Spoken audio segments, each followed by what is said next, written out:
After 6. Good morning and welcome to it, the Wednesday edition of the Morning Brief here on SAFM. I'm Thulasizwe Simelane and I'm here to deliver your morning brief. Come, let us spend the next 3 hours together informing and engaging each other and sharpening each other's perspectives on the key issues of the day. Coming up on the show, 4 more South African soldiers have been killed in the fighting that is raging on in the eastern DRC city of Goma. This time, we are told they were caught in the crossfire between the Congolese army on the one hand and M23 rebels on the other hand. It brings to 13 the total number of SANDF troops killed in the current bout of fighting in that country. The SANDF spokesperson, Spiwe Dlamini, is due to speak to us after 7 a.m., but we'll also have extensive analysis of the state of play of the involvement of the South African contingent in the Eastern DRC. Speaking of warfare, there's no doubt that like everything else in the 21st century, warfare is evolving. And that applies to both declared and undeclared warfare. In our international update that's coming up in the next few minutes, we'll tell you why NATO countries are stepping up their patrols in the Baltic Sea over concerns of sabotage to vital subsea cable infrastructure. That conversation will be coming up, as I said, in the next few minutes in our international update. This is a matter of life or death, and that's how the president of the International AIDS Society, Beatrice Grindstein, sums up global concern for millions of people who depend on HIV/AIDS programs that are also reliant on funding from the United States' PEPFAR. PEPFAR, is, as you know, is the President's Emergency Plan for AIDS Relief. It's been in place since President George W. Bush introduced it all those years ago. This is amid the Trump administration's immediate pause to all foreign direct assistance, including PEPFAR, and we'll be speaking to Professor Linda Gale Becker after 8 a.m. at about 20 past 8 about that. As you'll know, PEPFAR, among others, supports South Africa's antiretroviral program, hailed as the biggest public ARV program in the world, which has some 5.9 million people enrolled in it. And according to a conversation I had with the Minister of Health last year, September, October, thereabouts, he told me that of the 40 billion rand that we dedicate to the country's public HIV/AIDS treatment program, 8 billion rand of that comes from PEPFAR. So you can imagine what the impact thereof is. So based on that, then, there are a few stories that I'd like you to weigh in on. The first one is linked to the fighting in the DRC. And I want you to weigh in on a particular aspect: public information availability, the extent of communication that the government and the powers that be in the SANDF have engaged in during the fighting that has been raging. The true state of play as far as the SANDF's involvement right now, not last week, not when the fighting raged on last week and the initial 9 soldiers were killed. I'm talking about right now. Are you, as a South African, any clearer as to the state of South Africa's involvement and the involvement of our troops at the moment? And I ask that because it is critical, I would say. This is a matter of public concern and public interest for us to be kept abreast. Is it enough for the SANDF to issue a statement once or twice a week, a statement every second day or so, just telling you after an incident has occurred? Is it enough, given the interest that we have as South Africans in that situation? Right now, what you are seeing is there's much speculation, because I would say, this is my argument, there's an information vacuum that has been allowed to happen by the government, and this intermittent communication every 2 days. So I would say, right now, the speculation has gone from the celebration of gallantry of the troops. You are seeing videos, short clips. You and I have no way of putting those clips into context. So you will see people celebrating the gallantry of our troops there on the one hand. On the other hand, lamentation of their under-resourcing, you and I don't know what the state of play is in terms of the resourcing. What resources do they have? And add to that, the latest statement from the SANDF actually says the 3 soldiers that were killed, the latest 3 that were killed, were actually caught in the crossfire. So that the battle was actually raging between the armed forces of the DRC on the one hand and the M23 rebels. It just so happened that the fighting was around the airport, which happens to be adjacent to the South African base, and a mortar bomb landed in the South African base. So that's the official story. I don't know. Do you buy it? Do you believe that our soldiers were just caught in the crossfire? Do we deserve better? Do we deserve more daily updates that are extensive, including the taking of questions from the powers that be in the SANDF, from the media, about this particular issue of public interest and public concern? Weigh in on that. The number to dial 086 000 2032, as well as your WhatsApp voice notes to the number 061 410 4107. The other subject on my mind, and I'm going to be provocative this morning. I'm going to touch many of you in your studios. Paul Kagame, Donald Trump. They are, in my view, they have been subject of some curious adoration over a period of time in this country. Given the events that are playing themselves out right now, what I just told you about the conversation we will have with Professor Linda Gale Becker after 8 a.m., about Trump's pause, immediate pause to all foreign assistance, foreign direct assistance, including PEPFAR.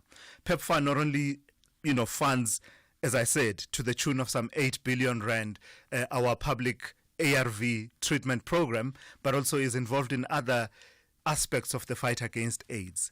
And everything else we've been reporting on, the executive orders and the implications they will have. Does he continue to enjoy your adoration, those who adored him?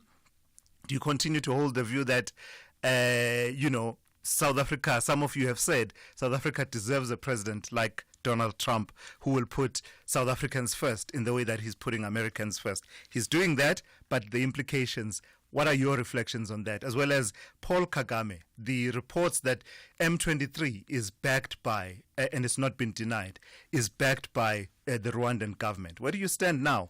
Do you continue to have adoration for Paul Kagame? Does he continue to be the model president that perhaps even South Africa deserves? Weigh in on that. I know I'm being provocative and a lot of you will come for me. That's all right. Let's have the conversation. The number to dial, 086 000 2032. Your WhatsApp voice notes to 061 410 4107. We have all of your regulars locked and loaded, and Musa coming up with your traffic update every 15 minutes or so. Zaikan is watching your sport throughout the morning. We'll have your economics, business and market news updates, as well as Sipho Mantula with your Africa update just before 8 a.m. This is SAFM. We are leading the conversations that move us. The first hour of the Wednesday edition of the Morning Brief starts now. Owning a small or medium-sized business takes courage, skill, and determination. The Clientele Legal Business Plan is there to protect, guide, and assist your business in managing the legal risks. Let us handle your labor matters, employment contracts, CCMA referrals, and so much more. Our team of professional lawyers are standing by to assist you. SMS SAFM to 42770. That's SAFM to 42770. Clientele General is an authorized FSP and licensed non-life insurer. T's and C's online. Standard rates apply. The Toffees are well aware that only maximum points will help them out of the bottom half. Lewin, great feat, brilliance, absolutely superbly done. Calvert-Lewin for Everton. Meanwhile, the Foxes believe they are in dire need of victory to run away from trouble. It's Jordan Ayew, back to goal. Jordan Ayew has scored for Leicester City, and those Leicester fans are celebrating wildly. This is the Premier League. Experience the superb contest, Everton FC versus Leicester City FC, on Saturday 1 February at 4:30 p.m. live on SABC3. Also available at your fingertips on SABC Plus. Proudly brought to you by SABC Sport. For the love of the game.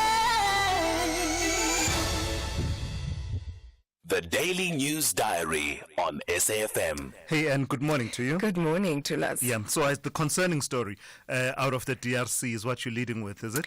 Yes, it is. And, we're focusing this morning on reaction and analysis on the situation in the DRC. And yesterday, the ANC's Secretary General, Fikile Mbalula, called on the public to refrain from spreading misinformation about the situation in the Eastern Democratic Republic of Congo. He also stressed that only the SANDF should be allowed to communicate official information regarding the circumstances there. But as of now, we know that 13 SANDF soldiers have lost their lives since last Friday. That was due to the intense clashes with M23 rebels. And today, the Defense Ministry will update the country on the ongoing situation in the DRC. We also had the Minister, Ronald Lamola, who addressed the virtual African Union Peace and Security Council on the security situation in Eastern DRC, saying that, the situation there is appalling and unacceptable. Other stories that we're looking at, outcomes of the briefing by the ANC on its ANC NEC Lekgotla outlining the party's key strategic priorities, as well as the DA's post-Federal Council meeting update yesterday, and developments with regards to the torching of over 50 Patco buses in Mpumalanga. The Transport Minister, Barbara Creasy, expressed concern over it, and police making a breakthrough with the arrest of 2 suspects. Investigations are still continuing. It's also the start of the bail application in the case of 12 suspects who are accused of hacking 5 people to death earlier this month in Inanda, and they are facing charges of murder, kidnapping and attempted murder.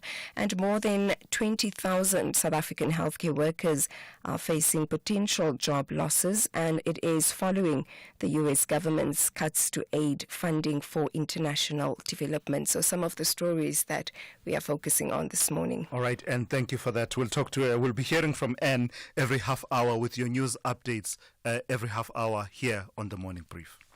So why should I use We Buy Cars if I want to sell my vehicle? Because We Buy Cars buys cars. But will I get the right price? Of course, We Buy Cars buys thousands of vehicles and knows exactly what every vehicle is worth. Their buyers deliver exceptional service and pay you immediately. And how do I know what they'll pay for my vehicle? It's easy. Visit webuycars.co.za or use the We Buy Cars app. Follow the simple steps and voila, you'll get a fantastic price for your car. We Buy Cars. Quick, easy, the best. Level up your career with UNISA SPL. Apply for our prestigious programs designed to elevate you to the next level. Whether it's a postgraduate diploma in business administration, PGD in project management, PGD in supply chain management, or stepping up to an MBA, MBL, or DBL, we have the program to help you achieve your goals. Applications are open until 31 January 2025. Apply now at unisa.ac.za/SPL. UNISA SPL, inspiring leaders who go beyond boundaries. Thulasizwe Simelane on the Morning Brief. Weekdays, Monday to Friday, 6 to 9 a.m. So let's give you a quick check on your weather now. There's a yellow level 2 warning. It says severe thunderstorms with localized damaging winds, hail and localized flooding of low-lying areas. That is expected in the southeastern parts of the Eastern Cape. The rest of your weather looks like this. Pretoria will be fine with a minimum of 17 and a maximum of 31. Johannesburg, fine, becoming partly cloudy in the afternoon with a minimum of 15 and a maximum of 30. Mbombela, cloudy at times with light showers and rain, 18 to 31. Polokwane, partly cloudy, 17 to 30. Mahikeng will be fine, becoming partly cloudy with isolated thunder showers, 19 to 33. Bloemfontein will be fine, becoming partly cloudy with scattered showers and thunder showers, 18 to 33.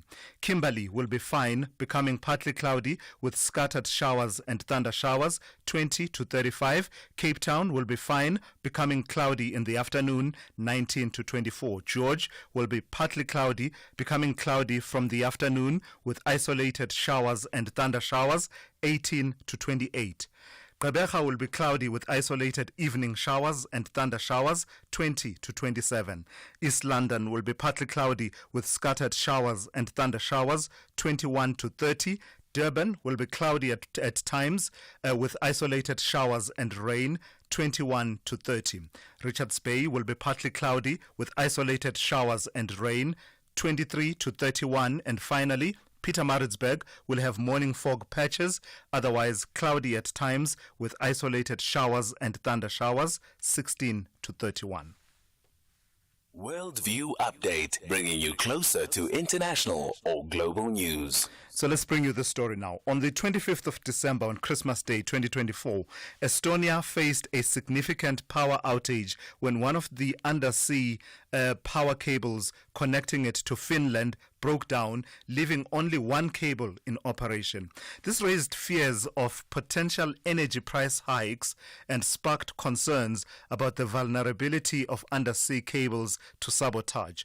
The North Atlantic Treaty Organization, NATO, responded swiftly to the incident with a new operation to protect critical undersea infrastructure from potential threats. Let's bring into the conversation Timothy Walker, who is a maritime project leader and senior researcher at the Institute for Security Studies. Good morning to you, and thank you for your time. Is this a growing trend? I see there's been another incident as late as January 26, where the Swedish Coast Guard boarded a ship in the Baltic Sea on suspicion of anchor dragging. Is this now a growing trend, the suspected sabotage of undersea subsea cable infrastructure? Good morning, and good morning to all your listeners. Yes, it is a growing trend over the past, especially the past 3 years. But in particular, over the last few months, we're seeing a lot of underwater infrastructure being damaged on what really is an unprecedented scale. These are pipes and cables lying on the seabed, carrying energy, so it could be oil or electricity, passing between one country and another. And also, and I think this is the way most people are being affected, not just in Europe but around the world, is internet. These are fiber optic cables which are being damaged and which are very hard to replace, very costly to replace as well. And the clustering of so many incidents together in one area in the Baltic Sea, but it does happen elsewhere as well, does show that they are being targeted. And the main method that is used, is it anchor dragging? Tell me why that is the method that has this effect of disrupting this critical subsea infrastructure. Yes, so the anchor dragging does seem to be the main way in which this is happening.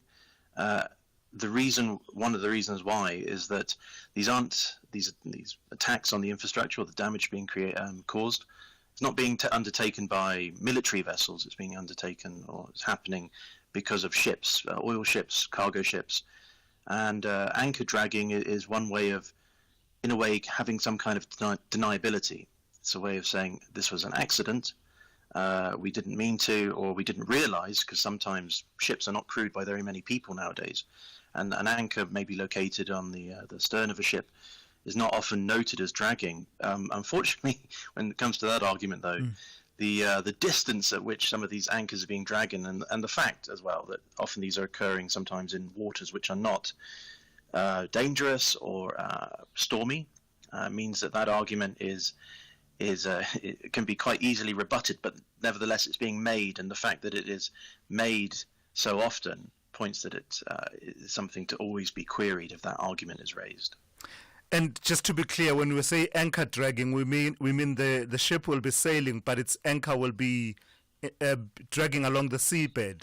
Yes, that's right. Yes, so if it's maintaining a speed, because often ships, as I mentioned, without a large number of crew on board, and increasing uses of AI and technology means that an autopilot, a bit like maybe with a plane, is being deployed. So the ship is being basically informed that it needs to maintain a speed and a setting because it needs to maybe get to another port at a particular time. So it will correct for those matters if there's a speed which it needs to maintain, if an anchor is being dragged. But that's in the case of an accident. What we're noting, especially when we track on marine traffic websites, is the very suspicious activity of the ships doing that. They stop for occasions, which is very unusual.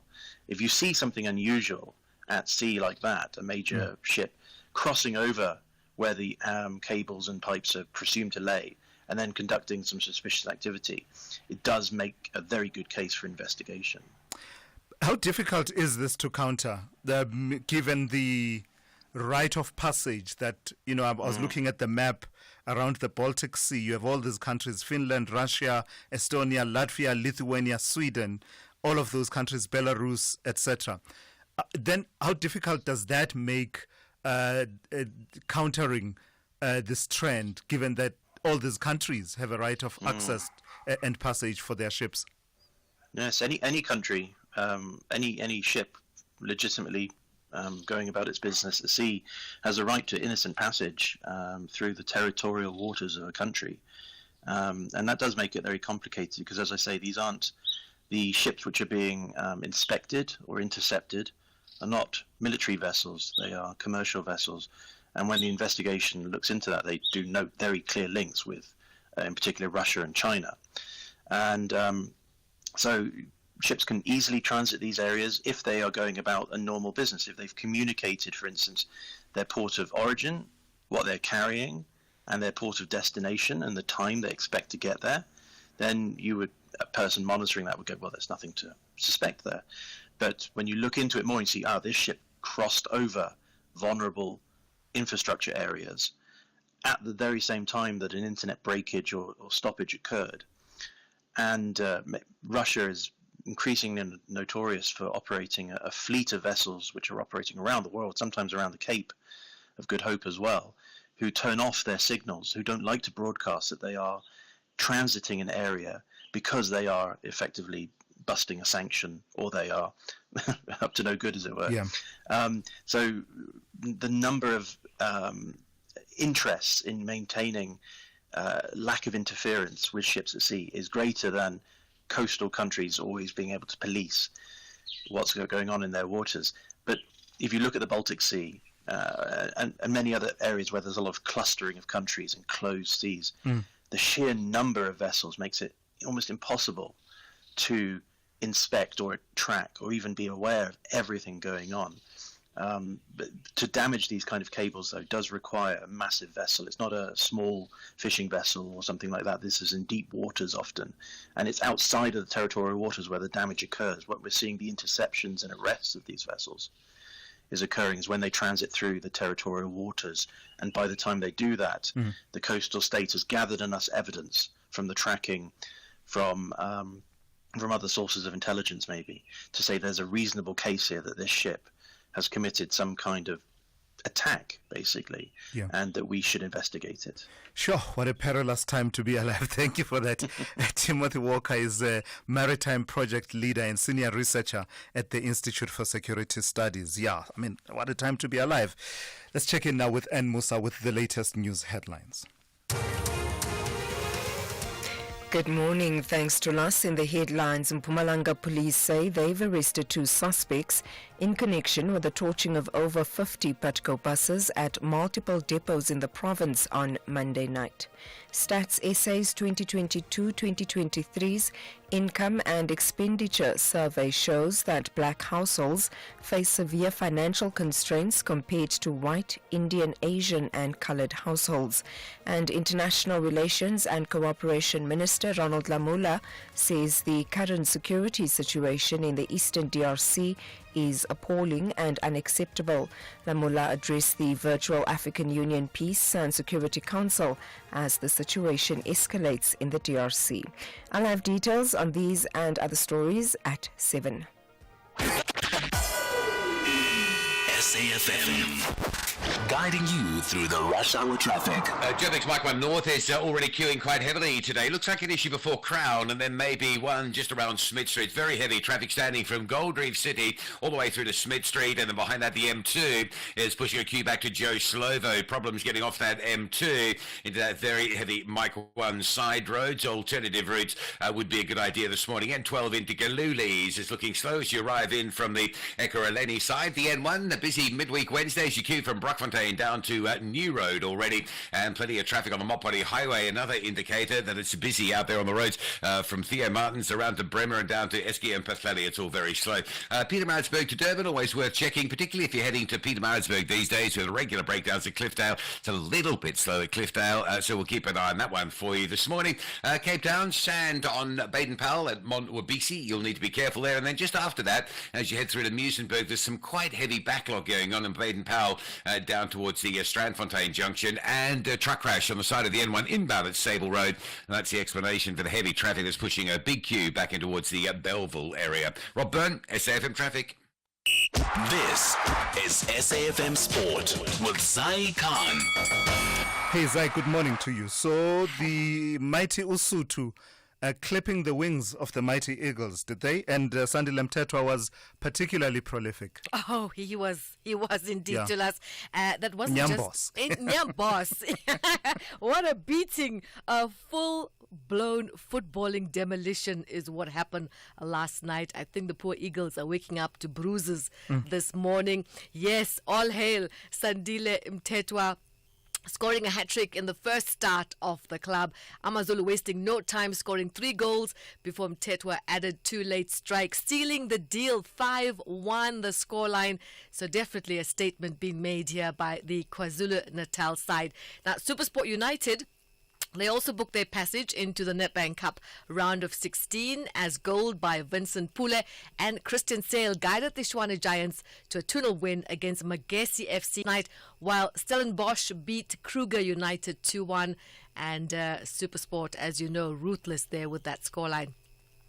Cricket action, the Pretoria Capitals, they've returned to winning ways, and they've done it with some style. Their bowlers were on the mark as they stopped the Joburg Super Kings for 99 runs for 9 wickets in 20 overs.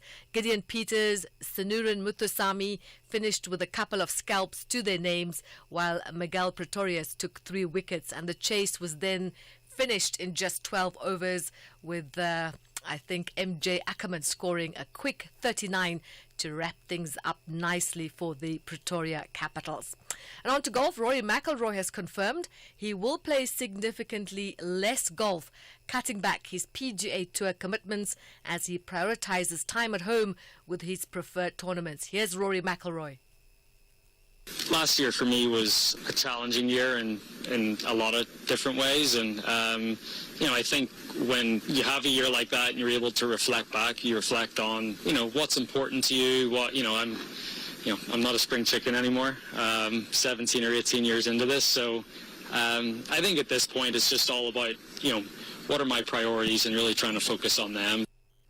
And closer to home, Aston Arthur produced an almost perfect final 6 holes yesterday in the first round of the Golf RSA International Amateur Championship that was played at Royal Johannesburg East Course. He carded a 7-under par 65 to take the 18-hole lead. Arthur, who turned 21 on the 15th of January, looked intimidating, as well as the championship layout, which is rated as one of the toughest tests in the country.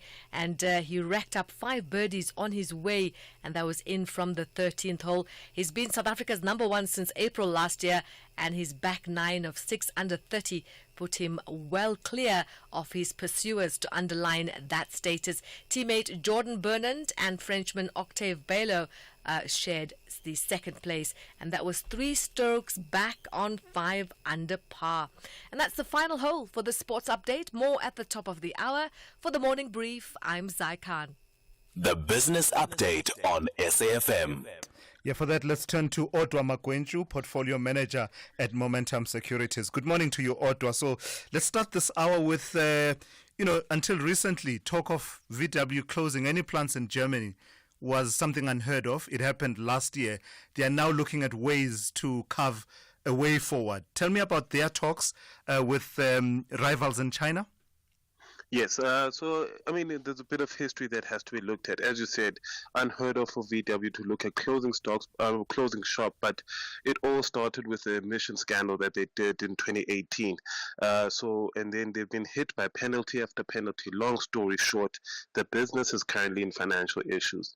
And one of the issues that they're also facing is that they are not as gaining much traction in China, which was one of their big, places of revenue.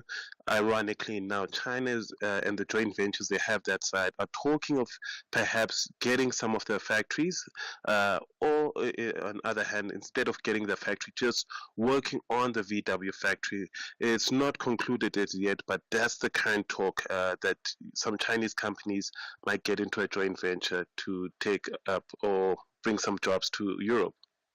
And I didn't know that Tiger Brands had this interest in this Chilean company. Tell me about them selling that 24% stake. Yeah, so they're selling 24% in a Chile company, Empresa Corozzi, and it's about 4 billion rand. From Tiger Brands' perspective, all they're looking to do is to optimize their portfolio and focus their attention more into the local market instead of the Chilean market. Now, the 24%, as I said, equates to around 4 billion rand, and they got into this deal in 1999, if I'm not mistaken. So it's just that expansion is weighing them too thin. And what they're going to do after they've sold is that they're looking to help investors either by share buybacks or a special dividend. All right, just give us our first recap of market activity for this hour. Okay, we start in the local markets. We were up 0.3%. That's the top 40, only pulled down by the resources sector, down by 1.17%. Other sectors were in the green, but less than 1%. And then if we go across the seas, we go to the Dow Jones in the United States, up by 0.3%. S&P also up, and NASDAQ up the most by 1.66%. Currently in the Asian markets, we have the Nikkei down 1.34%, and the Australian Aussie is also down by 0.12%. All right, thank you for that. We'll talk to you in the second hour. That's Odwa Makwenju with the first update of your business, market, as well as economic news here on The Morning Brief. Call Thulasizwe now, 086 000 2032. All right, let's take a quick call from Mark in Durban. Mark, you are wanting to talk to me this morning about Donald Trump. Are you? Good morning. Oh, good morning, sir. Well, firstly, I'm an old SAFM listener, and your presence definitely add value, and it's getting better each day. Well done. Thank you very much. I appreciate that. Donald Trump, is for his whatever he's a leader. He's a true leader, and whatever he implements, it happens immediately. Now, this is lacking in South Africa. We have no leadership. Ramaphosa must stand on the podium, and he must tell us we sent people to the DRC because of this, and if nothing happens by this day, by this weekend, this is what's going to happen. So, we have generals and people speaking about the UN and whatever. On the UN, if they wanted our armaments, if they wanted our artillery, we will send it. So they look like they have a guy organizing it from a spaza shop who they put over there to run the UN. Another thing is we need leadership. Like Ramaphosa must stand on the podium again and say, folks, with regard to the Zoba Commission, we are here. This is what is happening. And soon we will be having the people, keep us informed, show leadership. Even our ministers must stand. Where's Angie Museka? I mean, she's coming today. This is our people are dying. Yeah. What if it was their own children that were there? How would they feel? So, leadership. And you must push this agenda every single day, young man. Gotcha. We want leadership. Thank you, sir. Not so young Bye anymore. now. Thank you so much, Mark. Mark in Durban there. So I guess that from what Mark is talking about, the decisiveness. Be decisive as a leader. Make a decision, stand by it. I suppose that's what has endeared Donald Trump with some people. I want to take, because I did say I want to ask you about these two leaders, Donald Trump, Paul Kagame, and the adoration that they enjoy, among some people, including some South Africans. So that was Mark in Durban about Donald Trump. Let's hear what this person has to say about Paul Kagame. Morning, Tulas. This is Alex. Tulas, Paul Kagame is selling Africa to the European countries. This Rwandan president is good for nothing. He's getting money for selling Africa to develop his country, Rwanda. There's nothing special with Paul Kagame. Nothing. He's selling Africa, that president. Thank you, Tulas.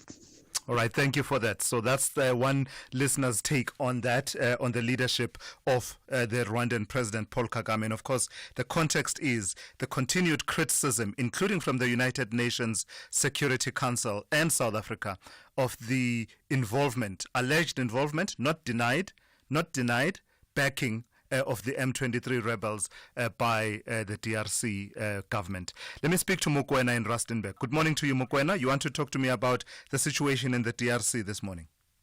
Thulasizwe, for the first time I speak to you this year. Compliments, I suppose. Yeah. Aye, man. Aye, Mokoena. Compliments to you, my brother. Just kidding. Okay. Let me start by applauding our troops in the DRC. The rebels or the military from Rwanda were many compared to them, and also they did not have enough, ammunition to can be able to fight. But based on that, the reports are saying that 800 people have fled.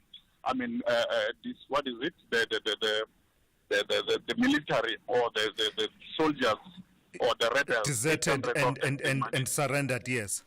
Yes. So I'm saying kudos to them. It's quite unfortunate that in that we had to have casualties. There to be some whom unfortunately we lost, but I think they did quite a good work, except for the fact that we, as the government of South Africa, I think even when they do the deployment of the ministers, they just do it for the sake of doing it.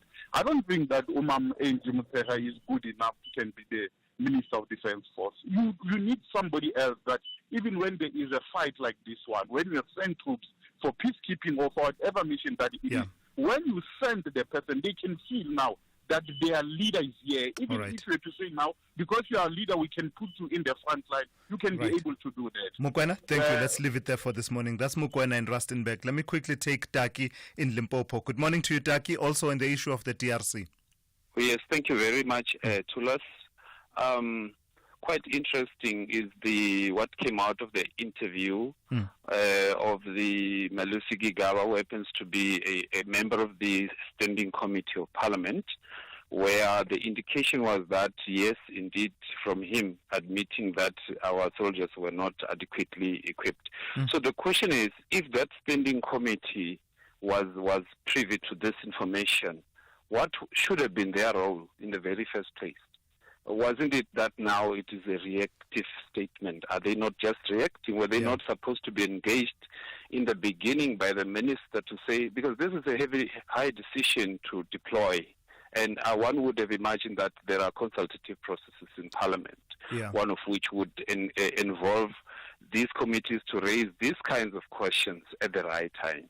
Yeah, no, thank you for that, Taki. And I would imagine that, in other contexts, by now, the leadership of the Defense and Military Veterans Department and the SANDF would have appeared in public, in Parliament, and taken tough questions to answer and account for the levels of equipment of the troops in the DRC. Remember the context. Last year, the president extending South Africa's presence in the DRC through the UN mission and the SAMI DRC, the SADC mission in the DRC. But the idea was that the UN one, South Africa would start pulling back from around December 2024, and with the SADC one by March 2025. So it makes you wonder if some equipment began to be pulled out of that terrain of battle. I did see a report from Defense Web talking about our Roy Falk helicopters being pulled out, and that's from last year. That was the report from last year. But you and I can only speculate. We don't have accurate information at the moment. Fly Sapphire is proud to share that we've been named the most on-time airline in Africa and the Middle East for a second year in a row. This award by Cirium, the world's leader in aviation analytics, is proof of how important your time is to us and how we genuinely care about getting you to your destinations and loved ones on time, every time. Because each second saved is a moment gained, and we strive to keep making every moment count. Fly Sapphire, for the love of flying. With Ford's Blue Sky offers, get a new Ranger XL from just $5,899 per month, including our optional service plan. 10% deposit, prime list 4.75%, 40% residual. Visit your trusted Ford dealer today for Blue Sky offers, where our Ford family guarantee comes standard. Limited time offer while stocks last. T&Cs apply. Conversations that you connect with and react to. SAFM. So let's turn our attention to this story now. The continued deterioration of some municipalities, in fact many municipalities, threatens to undermine investor confidence and hinder the growth of the commercial and industrial real estate sectors. This is according to the South African Property Owners Association. Let's welcome into the conversation Professor Dau Boshoff, who is with the Faculty of Engineering, Built Environment and Information Technology at the University of Pretoria. Good morning to you, Prof, and thank you for your time. When the South African Property Owners Association warns of the deterioration in municipal governance and infrastructure, as well as the increased costs that are associated with owning a property in many municipalities, the threat that poses to value and investment in property, what exactly are they talking about? Good morning. Yes, thank you for having me. In terms of the increasing costs and the crumbling infrastructure, the main cause of that is the increases in property rates and taxes, as well as the increases in electricity costs. So obviously there are some external factors to the municipalities as well, but the infrastructure within municipalities are a major concern. And then the impact of that on the property sector is that the bottom line of the property owners are increasingly jeopardized. So the net income of property owners are reducing, and the long-term income growth for property is a deterrent for investors, and they are then starting to look elsewhere for investments. So we're not just imagining it. The rates have been going up while the infrastructure is crumbling, has it? Yes, the rates have definitely increased. Our measurements indicate that since 2008 up to about 2022, the property rates and taxes and electricity costs, so the total municipal expenses for property owners, increased by approximately 14% per annum. So that is substantially higher than CPI, and putting a major limit on property owners' investment returns. And which sectors of the property market are likely to be hit the most? Because you and I usually just focus on the domestic, but actually could we be looking at the ones that will have a ripple effect on such aspects as employment creation, etc., such as retail, industrial, and office markets? Yes, definitely. The office market lately has been hit probably the most, and one of the biggest problems with the office market, if I can give an example, after COVID, the office market has substantially devalued, and with municipalities revaluing, they have increased the valuations of properties by the likes of about 20% in the latest valuation rolls, while you will see in reality that the valuations have actually decreased by about 20%. So you sit with property rates that have increased substantially higher than what should happen, and the income that is then not there, the bottom line that is not there. So on the retail and industrial properties, it's not as bad as the office sector, just in terms of the fact that they still increase in value, or especially the industrial sector is doing fairly well due to distribution and some distribution centers that are being built. But that definitely has an impact on job creation. The property sector has an impact of about twice the direct impact. So due to economic multipliers, the fact that the property sector puts money into the economy and is stimulating the economy, you would have approximately double the impact on the economy than what the direct cost is for the sector. And that is impacting job creation and employment and income for the general population. All right, thank you for your time and your insights this morning. That's Professor Do Boshoff, who is with the Faculty of Engineering, Built Environment and Information Technology at the University of Pretoria. SAFM, guiding you through the rush hour traffic. Heavy traffic leading Soweto this morning, heading north. Big backlogs as you come up on the N17 highway all the way through to Gordon Road. So Soweto through Rudaport, unusual backlogs getting on through there. The Mike 1 and M2 reach at the Crown interchange, probably worth avoiding this morning. Heavy, even by its own standards, a lot worse. We're queuing up from Monday right through to Smith Street on the Mike 1 via the Crown, and behind that the M2 is pushing a queue all the way back through to Joe Slovo Drive. Plenty of action on the N3 from Elands to Van Buren, heading north into Galilees, the other side of Galilees up to London Road at Alex, very busy as well. Over into Durban, coming in off the south coast, there's some pressure on the N2, getting up and down 20 Hill. The Higginson Highway, if you're coming out of Chatsworth, Bayview, down towards the N2, that's quite busy, and there is a bit of a backlog just forming up at Cliffdale as well on your way through to Pietermaritzburg, so we'll watch that. You know how out of control that route can be in terms of queues. Cape Town, a couple of crashes on the busy highways, N1 inbound, a truck crash on the side of the road at Sable Road, that's heavy from Brackenfell, and the N2 inbound, a collision at Rapenburg Road in the Pinelands area, and that's pushing a queue back towards Cape Town International Airport. Rob Byrne, SAFM Traffic. Life is too short for long-term grudges, but when it's the Soweto Derby, hey Amadota, I pay. Black and white confronts gold and black. The Buccaneers believe Yonkindao, Iparapaga, Yaphumelela, while Amakhosi still emphasize Ikhosi, Alpelo Moya. Experience Mzansi's biggest football rivalry, Orlando Pirates versus Kaizer Chiefs, on Saturday, 1 February at 2 p.m. live on SABC 1 and at 3:30 p.m. on SABC radio stations. Also available at your fingertips on SABC Plus. Proudly brought to you by SABC Sport. For the love of the game. Outsurance has another random fact for you. In 1999, cooking oil cost about 4 Rand. Now it's about 37 Rand. Times have changed, but Outsurance could help you make ends meet with great car insurance savings. SMS out to 30754.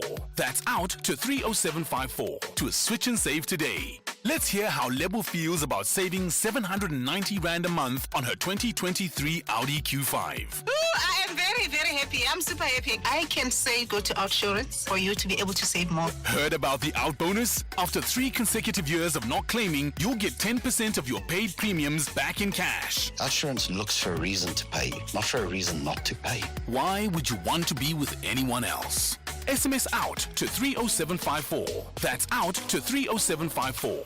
With Outsurance, you always get something out. A licensed insurer and FSP. T's and C's online. SAFM values your views. Be an active citizen. 5 minutes to 7 here on the morning brief. We return now to a story that we've given a couple of stabs before. The South African Medical Association has written a letter asking for President Cyril Ramaphosa's urgent intervention in the matter of unemployed doctors. The association says at least 1,800 qualified medical doctors are currently unemployed despite completing the mandatory community service. SAMA says this situation has dire consequences for the public health sector, which continues to be understaffed. Let's speak now to Dr. Mvuyisi Mzukwa, who is the South African Medical Association chairperson. Good morning to you, Doc, and thank you for your time. This is a full-on crisis, is it not? Good morning to you, Thulas, and to your listeners, and thanks for having me in your program.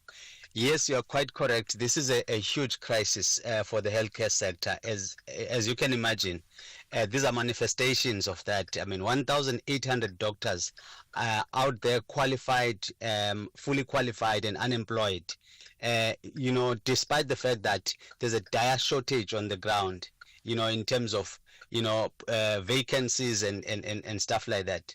So that's what we are calling it a crisis, because it's not only affecting the livelihoods of doctors, but it affects, service delivery, good quality service delivery on the ground, as you can imagine.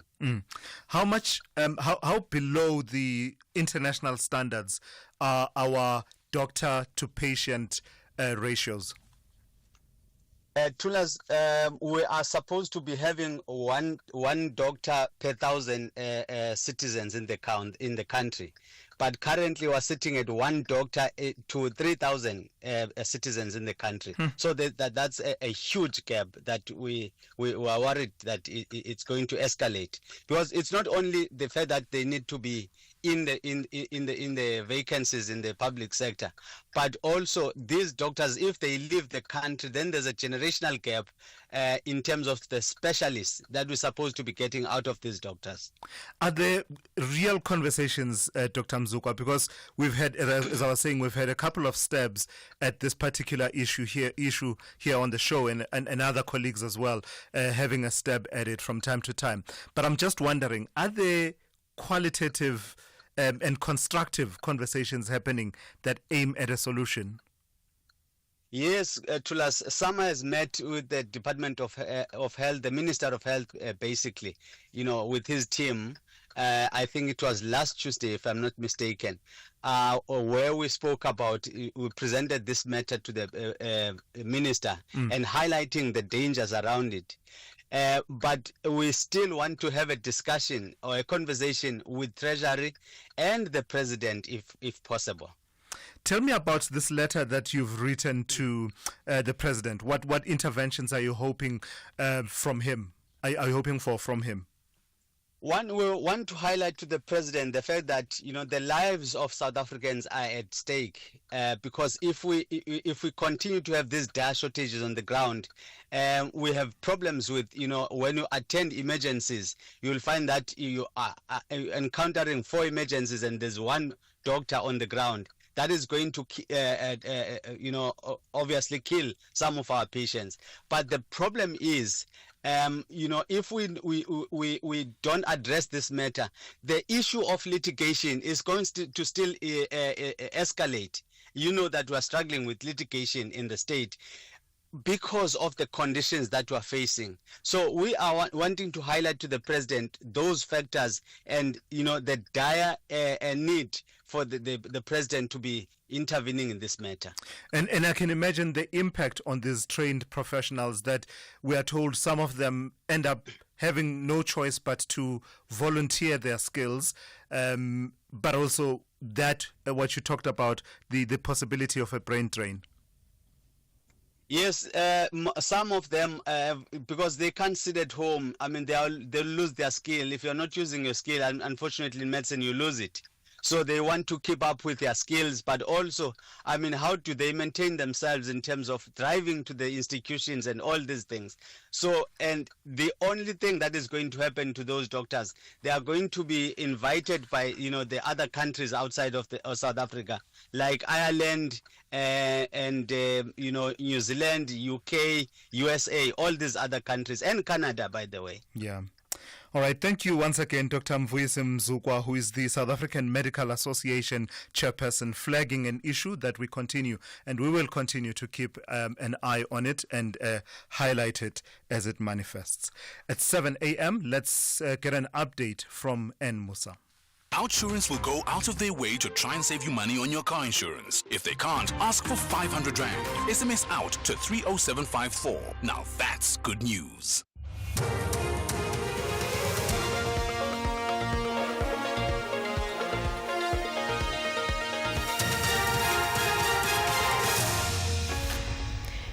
In our top stories, 2 suspects arrested for torching over 50 Patco buses, and Minister Lamola condemns violence in the DRC. Good morning.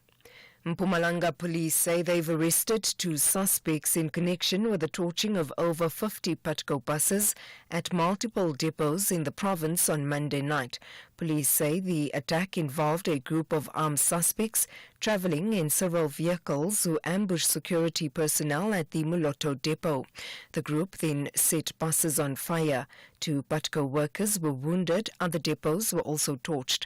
Provincial Police spokesperson Donald Mhluli says investigations are continuing.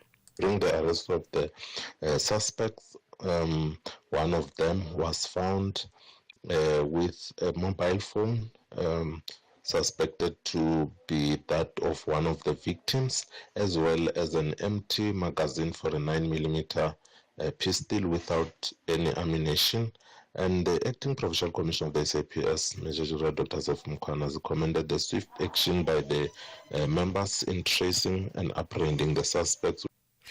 The bail application of 12 men accused of hacking 5 people to death in Inanda in Durban earlier this month is expected to take place at the Mtuzuma Magistrates Court today. They were arrested hours after the discovery of 5 bodies dumped at a local sports field in the area. The arrests led to a series of protests with community members calling for their release. Many community members say the accused should not be held accountable for protecting them from so-called criminal elements. Stats SA's 2022-2023 income and expenditure survey shows that black households face severe financial constraints compared to white, Indian, Asian and coloured households. The income of black households, which average 143,000 rand annually, is well below the South African average. The average income among white households is just over 670,000 rand. Indian and Asian average just over 400,000 rand annually, and coloured households' income average 260,000 rand annually. Statistician General Rasinga Maluleke released the survey yesterday. When we look at the gap between what the white population group earns at the top and they spend, the gap is much more wider, meaning that the white population group has more disposable income. They can afford some savings compared to the Indian Asian population group, compared to the colored population group. And when we go to below average, your black Africans, the gap is very narrow. So there's very little space to wiggle. International Relations and Cooperation Minister Ronald Lamola says the current security situation in the eastern DRC is appalling and unacceptable.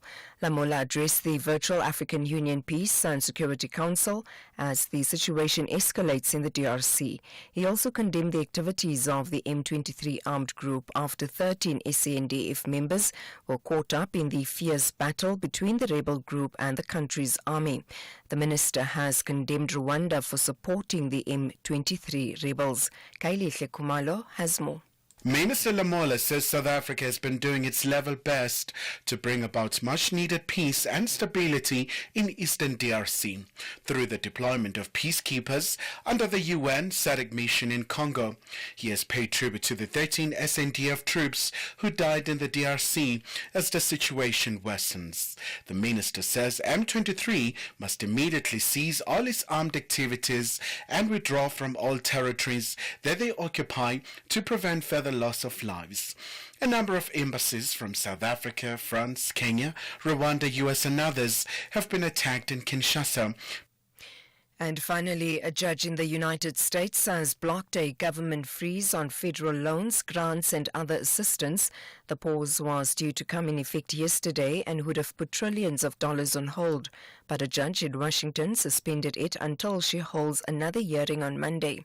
The pause would not affect direct payments to individuals like Social Security benefits.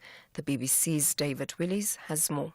How long such a freeze would last isn't clear. The Trump administration says it would be temporary, lasting only as long as it takes for officials to check that such funding isn't being used to finance initiatives that conflict with the president's agenda. That is shorthand for affirmative action programs, many environmental projects, and a federal judge has blocked the order, at least until Monday. But what happens after that is unclear. Recapping the top story, Mpumalanga police say they've arrested 2 suspects in connection with the torching of over 50 Putco buses at multiple depots in the province on Monday night. For SAFM News, I am Anne Musa. Those were the top stories for this hour. Don't miss out on a possible car insurance saving. SMS out to 30754 for a quote. Outsurance, where you always get something out. This January, to save money, you could piggyback on your friend's streaming service, or you could switch to Outsurance and save on your car insurance premium. Get a quote, and if Outsurance can't beat your car insurance premium, ask them for 500 Rand cash and make that 1,500 Rand cash if you've been claim-free and with the same insurer for 3 years. SMS out to 30754. That's out to 30754. With Outsurance, you always get something out. A licensed insurer and FSP. T's and C's online. SAFM. Guiding you through the rush hour traffic. Bit of crash on Vickoppen Road this morning. If you're coming up from North Riding on your way to Four Ways, that crash up by Douglasdale, a very heavy backlog towards Four Ways, but also backlog leading Four Ways as well. Kaya Sand, North Riding and the Four Ways area, Rand Park Ridge and Honeydew, all of those areas, those busy commuting areas through the north backed up because of multiple traffic light failures. Mike 1 North through Crown, M2 from Joe Slovo into Crown, both worth avoiding this morning. Some very heavy backlogging through the interchange, through the double-decker and up through Brownfontein. Durban's N2 North, quite a heavy queue at 20 Hill this morning, leaving Toti up towards Prospect, and queue number 2 forms up between the M7 and Westwood Mall if you're on your way northbound there. Cape Town, the crash on the M1 inbound at Sable Road is being cleared, but it's a very heavy backlog of traffic coming through from Brackenfell into the Kuiper interchange area. A crash on the N2 inbound at Rappenberg Road, pushing a queue back towards the airport area, and the R300, another busy one this morning with a crash going up to Stellenbosch Arterial. Queue there already backlogging from the N2 highway. Rob Byrne, SAFM Traffic. A very good morning to you. In your SFM sports headlines, there's plenty of action when it comes to the derby. We're building up to the Soweto derby, and we've got Dion Hotto getting a little bit worried about Kaizer Chiefs reloading with the new signings. And we'll bring you rugby, where the Blitzboks are drawn in Canada, which is known as the Pool of Death. All these stories and more at around 7:30.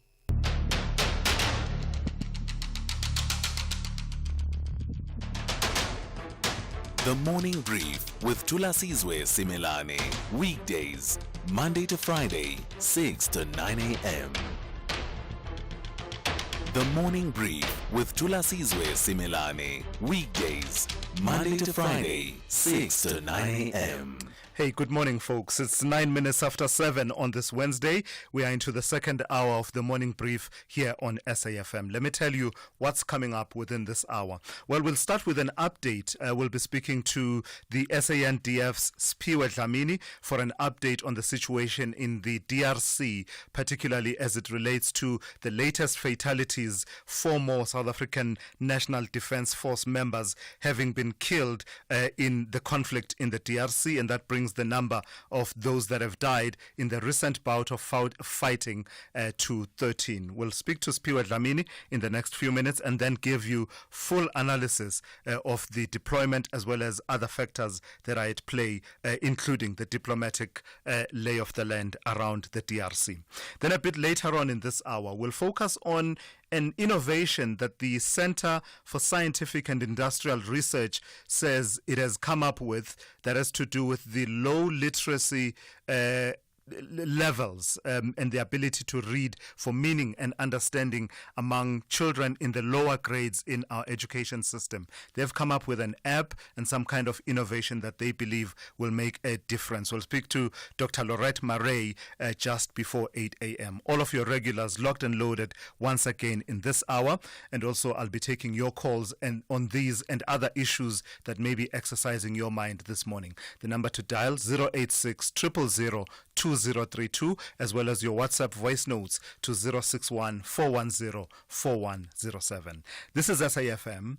We are leading the conversations that move us. The second hour of the Wednesday edition of the Morning Brief starts now. If you think you cannot afford a lawyer, think again. Clientele Legal has made professional legal services affordable for you. Whether it's a civil, criminal, or labor-related matter, we have a nationwide panel of attorneys standing by to assist you. SMS SAFM to 32195. That's SAFM to 32195 and we'll call you back. Clientele General is a licensed non-life insurer and an authorized FSP. Standard rates and terms and conditions apply. There will be joy and heartbreak at the Groenkloof Tennis Stadium in Pretoria. South Africa takes on Nigeria. The South is up against the West. This is the Davis Cup World Group 2 tie, the World Cup of tennis. Witness the spectacular tennis battle between South Africa and Nigeria on Saturday 1 February at 11 a.m. and Sunday 2 February at 10:30 a.m. Live on SABC Sport on DTT Channel 4. Also available on SABC Plus and SABCSport.com. You can also catch the Sunday action on SABC 3. Proudly brought to you by SABC Sport. For the love of the game. Whether you're having a early, snoozy, tantrumy, chill, frustrating, or jokey morning. Mornings love McDonald's, so choose happy and enjoy a Burry Burger Double and a short filter coffee for only R39.90 from 6 to 10:30 a.m. at McDonald's. The Morning Brief with Thulasizwe Simelane.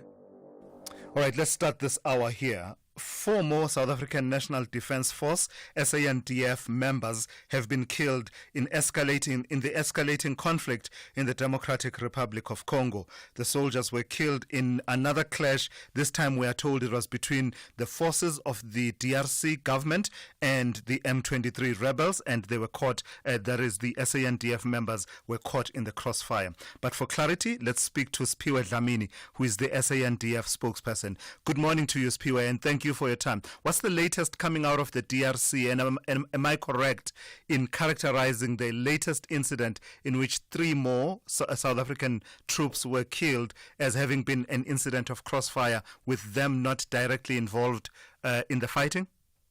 You're correct, Thulasizwe, and may I first say good morning to you and good morning to your listeners, and thank you for having us on your show. Indeed, the situation in Goma, Thulasizwe, is very, very tense and volatile, also unpredictable. There is fighting going on in the city of Goma between the Congolese Defense Force and the M23 rebels. The incident, if you come specifically to the loss of our 3 members on Monday, the incident happened when there was an exchange of mortar fire between M23 and the Congolese Defense Force, which happened in the vicinity of the airport. Now, the airport is a place where we are co-located, the Goma airport, that is. We are co-located in the Goma airport. That's where our base is. So as the exchange was going on, a couple of these mortars fell into, or rather landed into our base, and that's where we lost the 3 members on Monday. The 4th member is the one that had suffered serious injuries in the clash between ourselves, Summit DRC, and the M23 rebels outside Goma, in the area called Sake. Yeah. He then succumbed to his injuries. That it comes to 4, and you're right, it's 13 now we've lost. You will understand the confusion and perhaps lingering questions, Spiwe, among South Africans. How did we go from ferocious fighting in which we lost 9 SANDF soldiers last week to now being passive and confined to the base while fighting is going on all around our soldiers? What exactly happened there? You are right. You know, when M23 entered Goma, some of the Congolese Defense Force members started surrendering and handing over their weapons to the M23. This automatically says to us there's no longer need to be in between those situations, and therefore we retreated to our bases as the Congolese were surrendering to the to the M23, and therefore we remained in our base. So we are not engaging in any acts of yes, but we are in our positions. We will defend our positions at our bases. But do you understand then how that can lead to, as you described, that once there was this surrender by some elements in the Congolese army, our soldiers retreated to their base?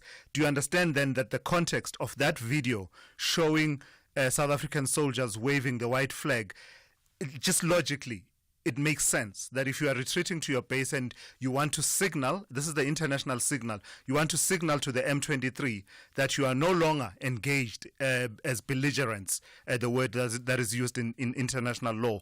You are no longer engaged as belligerents. You wave the white flag. So you will understand why people see that as a surrender. No, that incident did not even happen in Goma, for your information. If I may take you through that incident.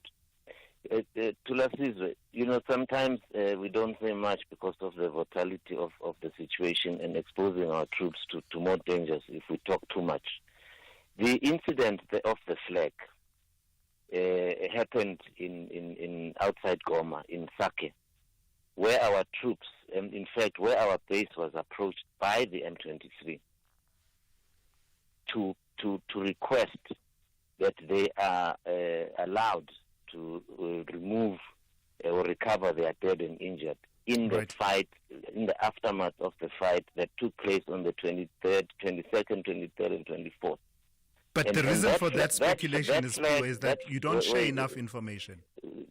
The point is, I do accept that, and I think we need to trend carefully as ourselves. The more information we share, we need to be careful not to expose our troops to the dangers that already exist around them. I do have quite a bit of ground to cover, Spiwe, so let me push you on this. The understanding and the reading by many is that our soldiers are rendered vulnerable by being under-equipped.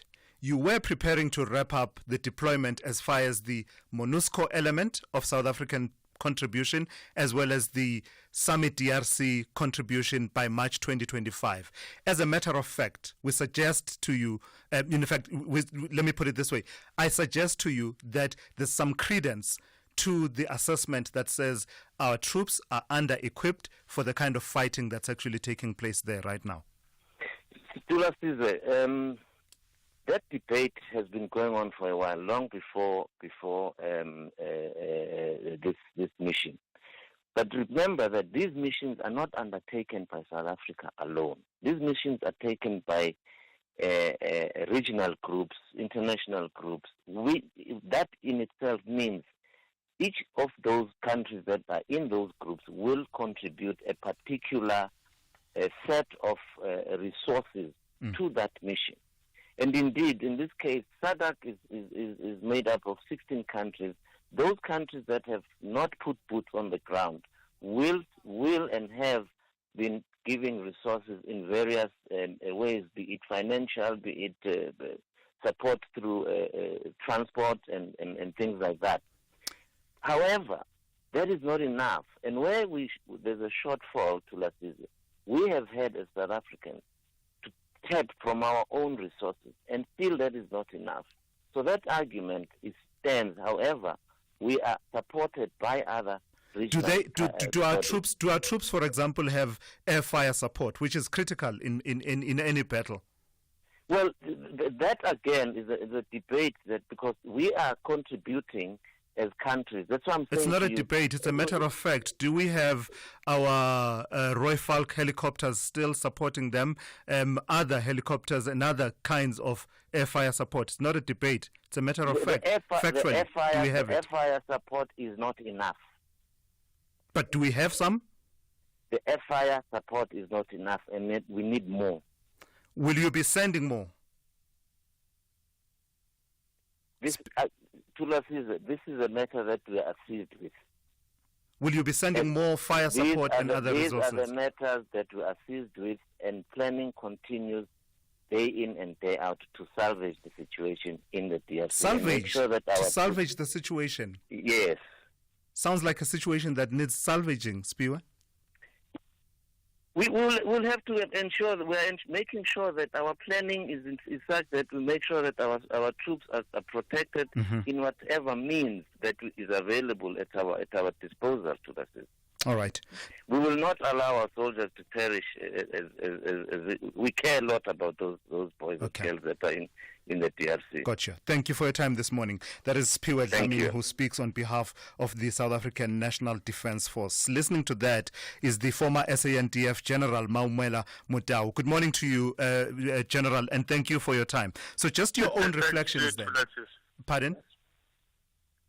I'm saying thank you for inviting me. Yes, sorry. So just listening to that conversation, and also given everything, the water that has passed under the bridge around our deployment, the deployment of our troops in the DRC, your sense and understanding of the state of play of the SANDF in the DRC today? You know, I think we should accept that we actually underestimated the situation in the Congo. Experience has not taught us much. You know, it is not for the first time that we were in the Congo and facing rebel movements which are supported by Rwanda.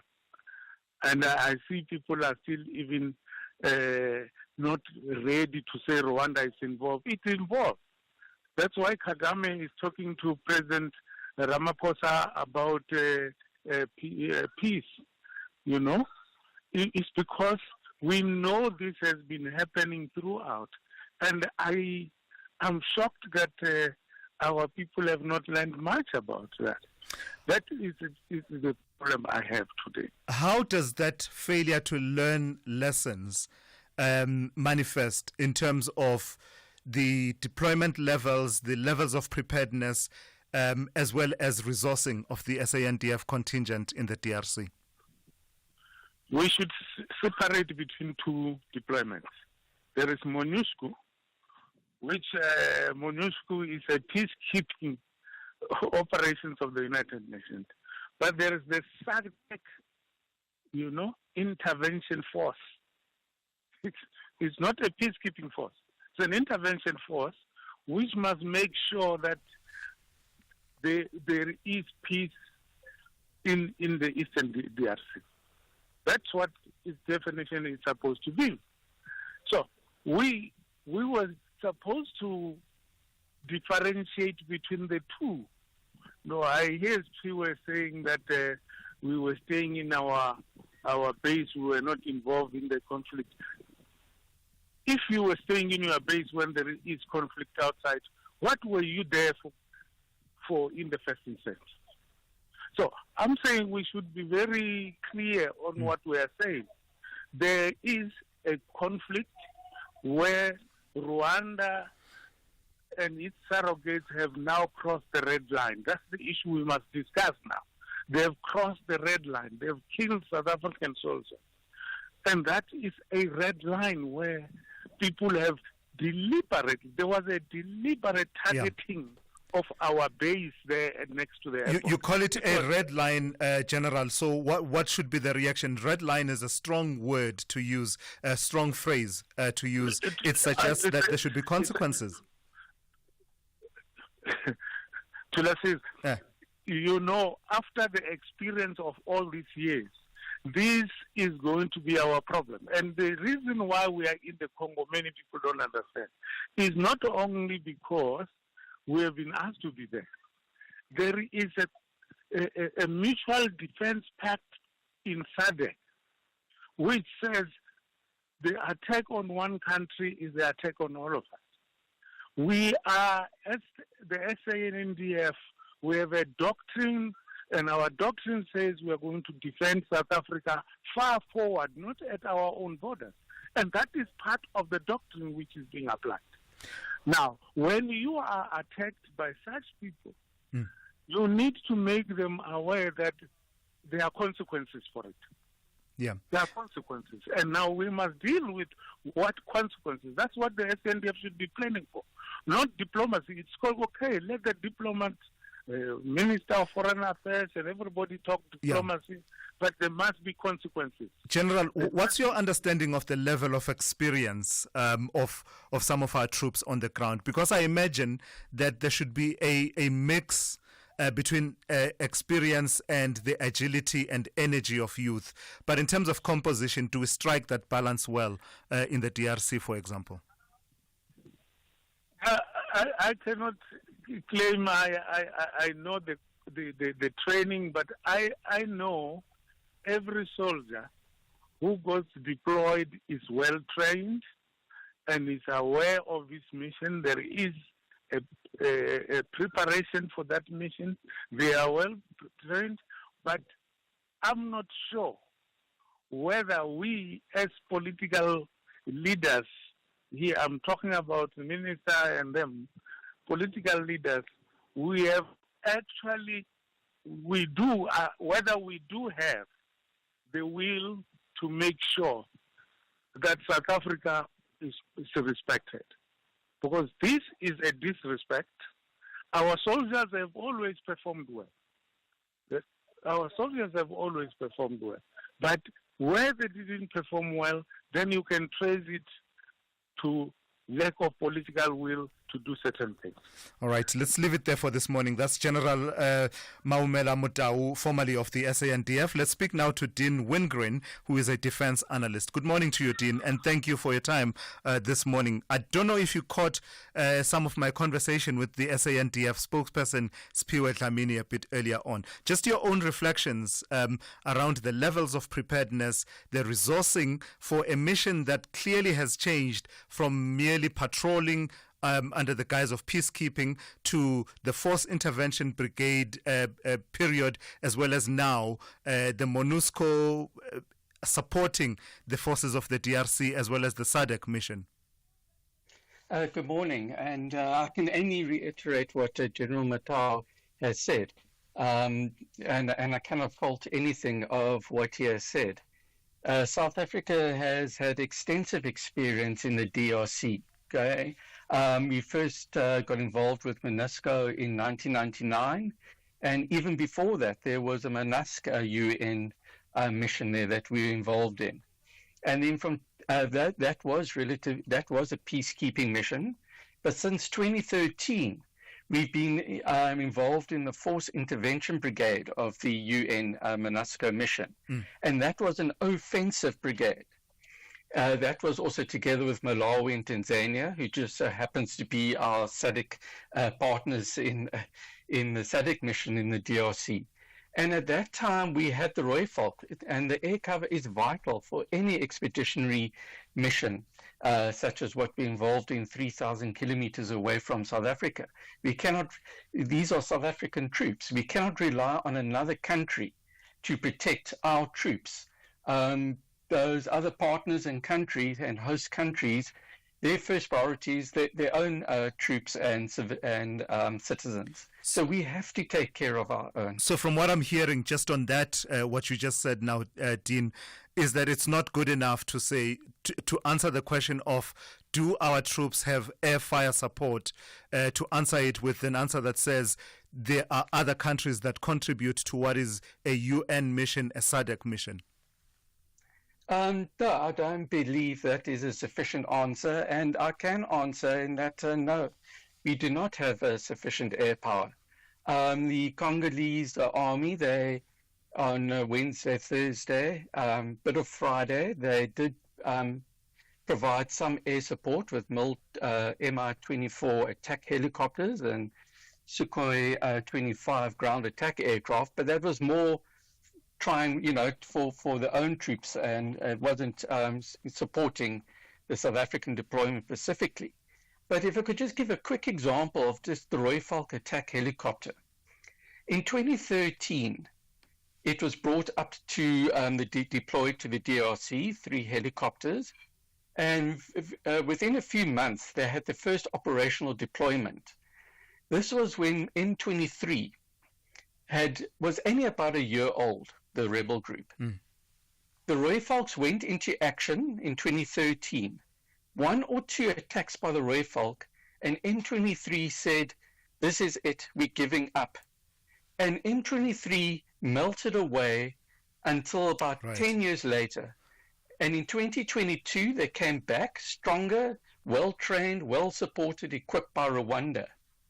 And again, in 2022, the Red Fox attacked them just north of Goma and kept them at bay. But since then, the Red Fox were due for maintenance, and the defense budget, the result of the lack of a defense budget, meant that the Red Fox just couldn't be maintained, supported, and they would have been so much better if they were in theatre at the moment. All right, Dean, I've got to leave it there. Thank you. That's Dean Wingren, who is a defense analyst. Let's check in now with Ann Musa with the latest news headlines. Outsurance definitely understands the nature of our business. Being properly insured is extremely important to the success of our business. They come to the party very quickly, resolve things. Action speak much louder than words. Outsurance have shown us nothing but action. Switch to Business Outsurance today and you could get a massive 20% discount on your business insurance premium. SMS quote to 43328. That's quote to 43328 to switch and save today. Licensed insurer and FSP. TCs and information online. Fly Sapphire is proud to share that we've been named the most on-time airline in Africa and the Middle East for a second year in a row. This award by Cirium, the world's leader in aviation analytics, is proof of how important your time is to us and how we genuinely care about getting you to your destinations and loved ones on time, every time. Because each second saved is a moment gained, and we strive to keep making every moment count. Fly Sapphire, for the love of flying. Good morning. Thanks to us. In the headlines, Defence Minister Angie Motshekga will brief the nation today on the 13 SNDF members killed in the DRC in recent days. This was revealed by the ANC Secretary-General Fikile Mbalula at a media briefing yesterday. Transport Minister Barbara Creecy has expressed great concern about the torching of over 50 Patco buses in the Nkangala district in Mpumalanga on Monday night. And a 15-year-old boy has been sentenced to 10 years direct imprisonment in the Blue Downs Magistrates Court in Cape Town for fatally shooting a 14-year-old girl in 2023 who refused to kiss him. I'll have details on these and other stories at 8. SAFM, guiding you through the rush hour traffic.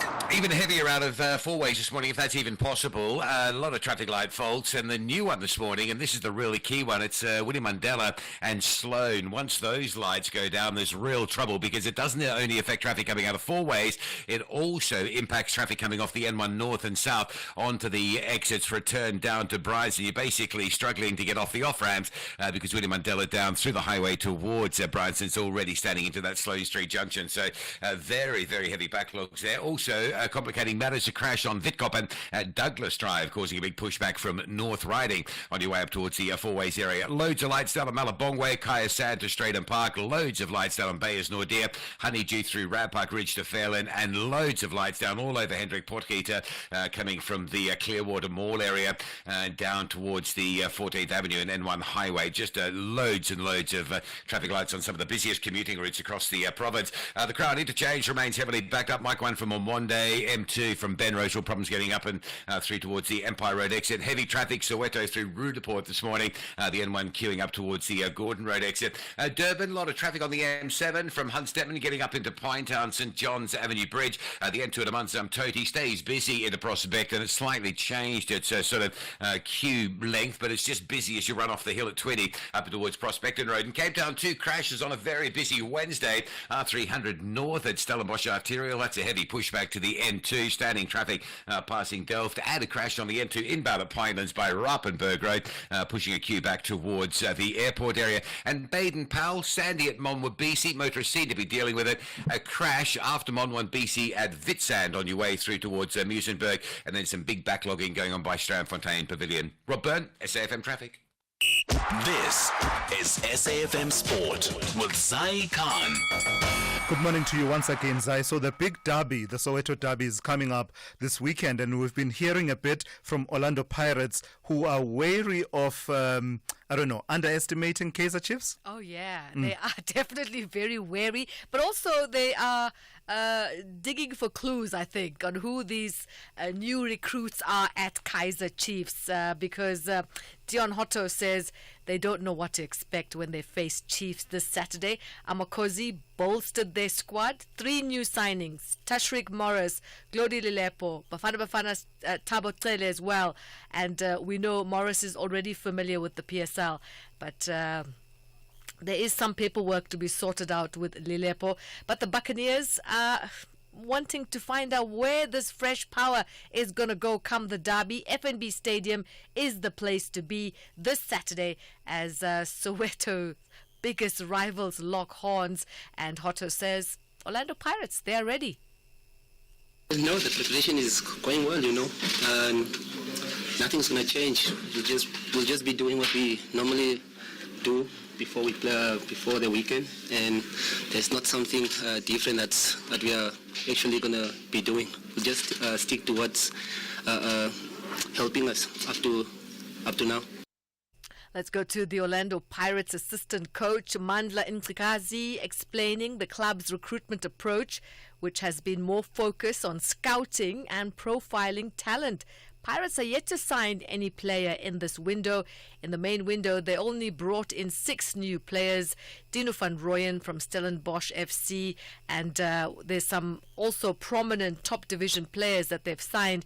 He says the management also deserves some credit for this change of recruitment approach. It's a big work. It's a number of stages that the club is engaged in. Credit given to management for formulating such a system where the recruitment, like you have indicated, DDC players that are recruited from outside, young players, and them performing. For me, it's just systematic from the top that the approach has changed, where we're not only buying what is in the market, we are also promoting from within our structures. Soccer action. Amazulu stormed into the Nedbank Cup last 16. 5-1 was their win over Mighty Eagles. SuperSport United booking their passage into the Nedbank round of 16. They had a 2-0 win against Magesi FC, while Stellenbosch beat Kruger United 2-1. Cricket, a rejuvenated Pretoria Capitals claimed the bonus in the Yuxke Derby with a 6-wicket bonus victory over the Joburg Super Kings. Capitals now move up to 14 points, just 1 point behind the 4th place Super Kings on 15. The captain's armband was passed to Kyle Vereen after Riley Rousseau would draw for the birth of his child, and knowing that only a victory would keep their hopes of qualifying in the playoffs alive. The Capitals' Kyle Vereen says they've produced their most clinical performance of the season thus far. I think obviously we've had a tough run of it in this competition, so the message from myself and the coaches is just to keep it nice and simple and make sure we do the basics well. And I think, like you mentioned, both with the ball and in the field, I thought we're exceptional. I think we're also really ruthless, which is maybe something that we've lacked a little bit in this tournament. When we sort of had them under the pump, I think we just kept going and putting pressure on them, and we saw that, as you mentioned, with the way we fielded as well, which was really impressive. And finally, some golf news. Aston Arthur producing an almost perfect final 6 holes yesterday in the first round of the Golf RSA International Amateur Championship. And that's the final hole for this sports update. More at the top of the hour. For the morning brief, I'm Zai Khan. This summer, Ritsweri Gospel Vibe. Enjoy the power of music and worship on the Throne Room Experience, Sundays at 8:30 a.m. only on SABC2. Journey through the hearts of South Africa's best gospel artists such as Pastor Jabu Hlongwane, Sbunzima, Londiwe Nxumalo, Muso Worship, and many more as they lead you in praise and worship. Download SABC Plus and stream your favorite shows anytime, anywhere. Ritsweri Vibe on SABC2. With Ford's Blue Sky offers, get a new Ranger XL from just $5,899 per month, including our optional service plan. 10% deposit, prime list 4.75%, 40% residual. Visit your trusted Ford dealer today for Blue Sky offers, where our Ford Family Guarantee comes standard. Limited time offer while stocks last. T&Cs apply. The Business Update on SAFM. Yeah, for that, let's turn to Odwa Magwenchu, who is Portfolio Manager at Momentum Securities. Good morning to you, Odwa. You have a trading performance, a trading statement from AVI. They are into, it's actually the umbrella and home of many of our most trusted and loved food brands, is it? That's very correct, yes, one of which being I&J. And so they released yesterday a trading statement just to give us an update of the past 6 months. And it's been very mute, to say the least, where leading the pack was the food and beverages sector, but only up by 3.1%. But I&J seems to be the protein of choice, which is fish, which was up by 3.9%. Now, the group also had some great gross profit margins, and this is mainly because they were able to regulate or keep their costs down, and they had improved efficiency with their manufacturing, and a lot of people were buying fish in the period, so they did manage to get some profits or do well in this period. And from the food and beverages sector, and an update from there to Attack's trading performance for November and December, what came out of that? So with that, they were mainly focused on the quote retail experience hubs, which are the likes of Mall of Africa and the Waterfall Corner, and they had a very good performance over the period, making for a period of November and December alone. And for that period, they generated 3.1 billion rands. And the big winners there was the Mall of Africa and also Waterfall. But the key thing to look at is the November numbers. That's when a lot of the business came through, and they attribute that mainly to the two-part system, where a lot of people got some money there, and then also home and furniture interior seems to be what everyone was going for in that period. All right, Odwa, please give us another update from the markets here at home and elsewhere in the world. Okay, I'm going to look at the futures markets, and we see in the United States, for example, everything is in the positive, saying that we've gone over that sell-off, but less than 0.1%. Currently, the Nikkei is up by 0.6%, and then if we go to the European zone, we have the DAX up by 0.1%, and we have furthermore, in the Australian markets, up by 0.36%. And then in terms of currency, the rand is trading at 18.66 against the dollar, 19.48 against the euro, and 23.23 against the pound. All right, we'll talk to you in the third hour of the show. That's Odwa Magwenchu there. He's Portfolio Manager at Momentum Securities. Back with another update just after 8:30 here on The Morning Brief. Africa Update on SAFM. Here comes Raz Sipomantula. Good morning to you, Raz. So we've been focusing a lot on the situation in Goma, but I mean, other developments in the DRC related to what's happening in Goma. Tell me about these protests that took place. They were chaotic, were they not?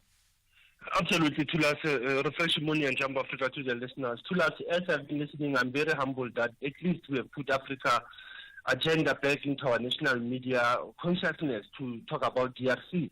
You look at the protest yesterday, Thulas, the embassies that will know, that will say terrible suspects will become Rwanda, Uganda, France, and the US. This is very important, Thulas. Yesterday we spoke about the youth of the South Kivu. Now we are talking of the capital city.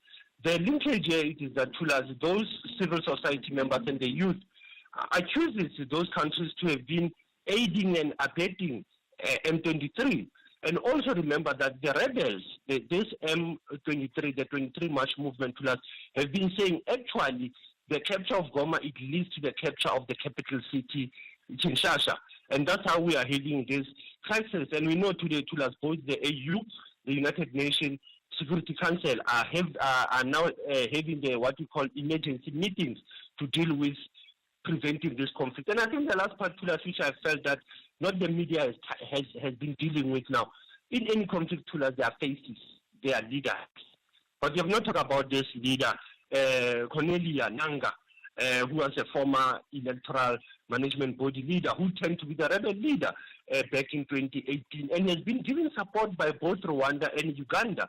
And it's very important that when you understand that, I mean, not even by Uganda only, but he has accused Burundi to be supporting also the government of DRC, but he has not denied being supported by Rwanda. And that's how it is important that as we are analyzing what I call the paralysis of analysis of the DRC, get into knowing who are the actors, who are the faces, and we need to understand, Thulas, again, that the media coverage of the DRC need to also be reported by African journalists rather than looking at a European analysis, and we use that template to our viewers as well as listeners.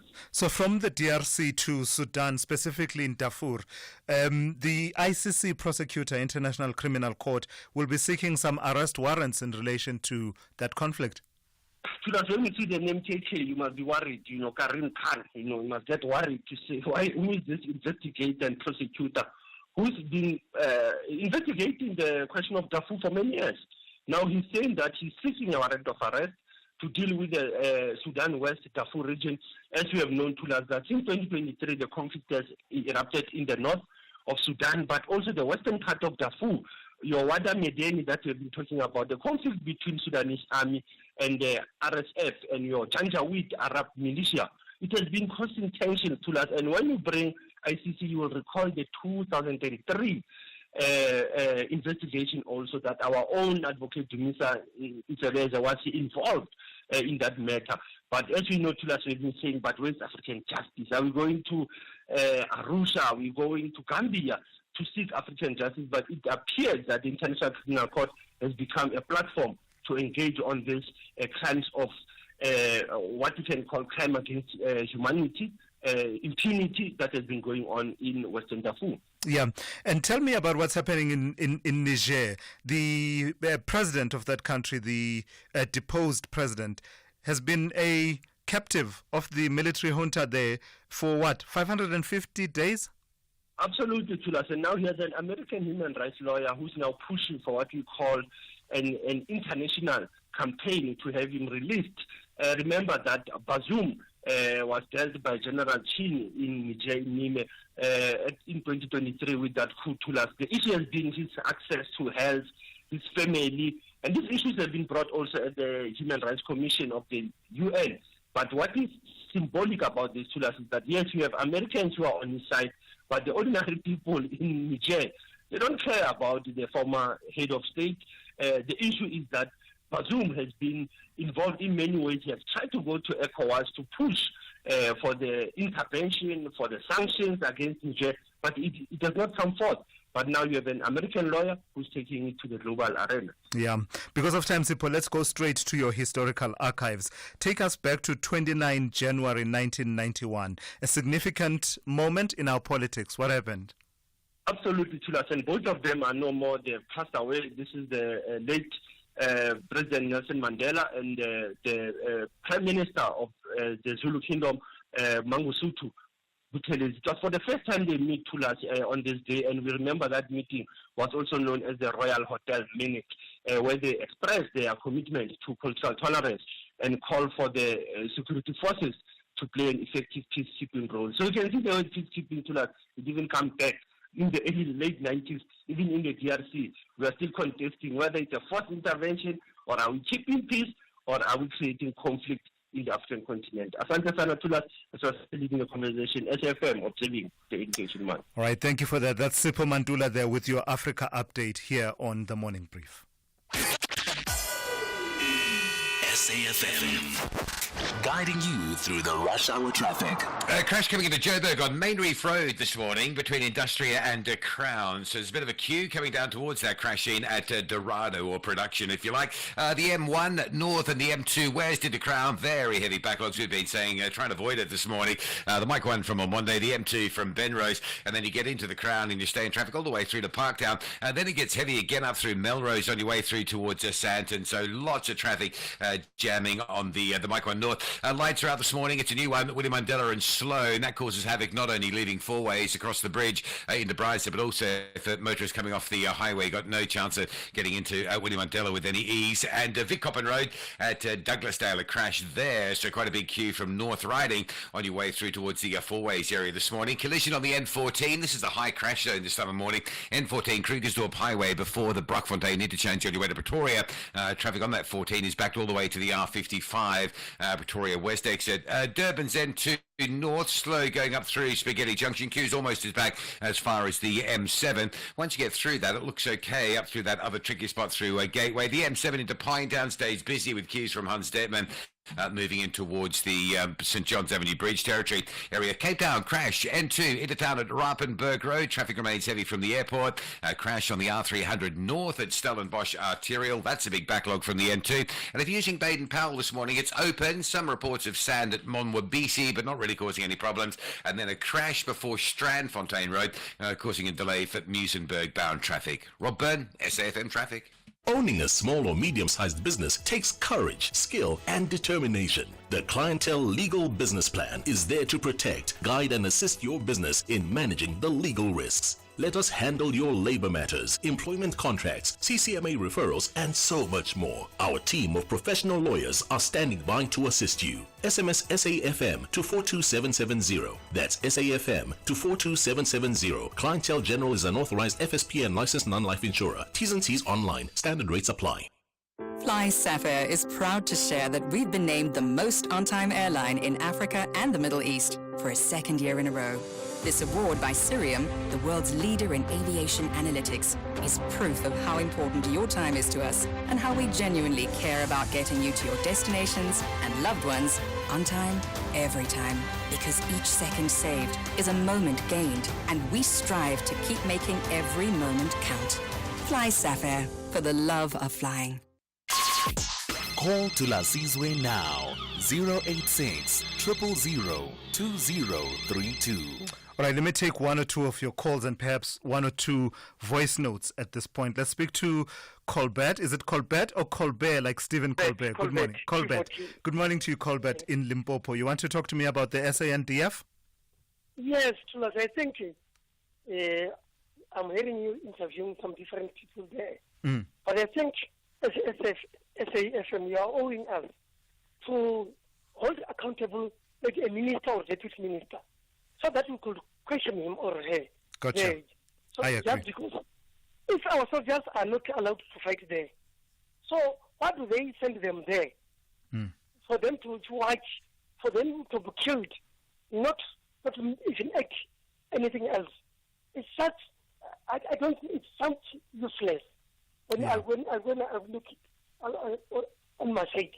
Yeah. Just because plus these are our relatives. I've got relatives there. So it's just painful. Yeah. While some people are sent there without any heavy weapons, while you are going to face some rebels who have got heavy weapons. How can you face a person holding an axe, you holding a knife? Gotcha. It's Yeah. a nonsense thing. It's the literal. It's the.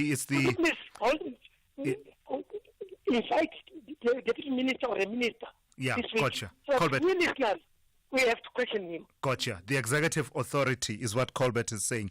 That's what I was saying a bit earlier on, that the levels of accountability and transparency need to be enhanced from the side of government. And Colbert just making that point that it should be the ministers speaking and accounting. Romeo, Kensington, good morning to you. Also on the SANDF.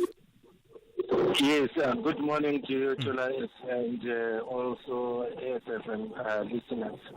Thank you for taking up my call.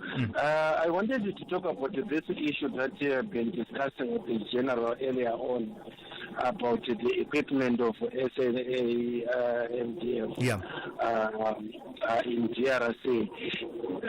Popularly, it is always known that the peacekeeping missions are not for provocating, though we believe that they are in a war. where anything can happen. I believe that from the beginning, the onset, I think they undermine the whole situation. I think from the SADC leaders, they undermine the situation in DRC. And also, I heard the general talk about the red line.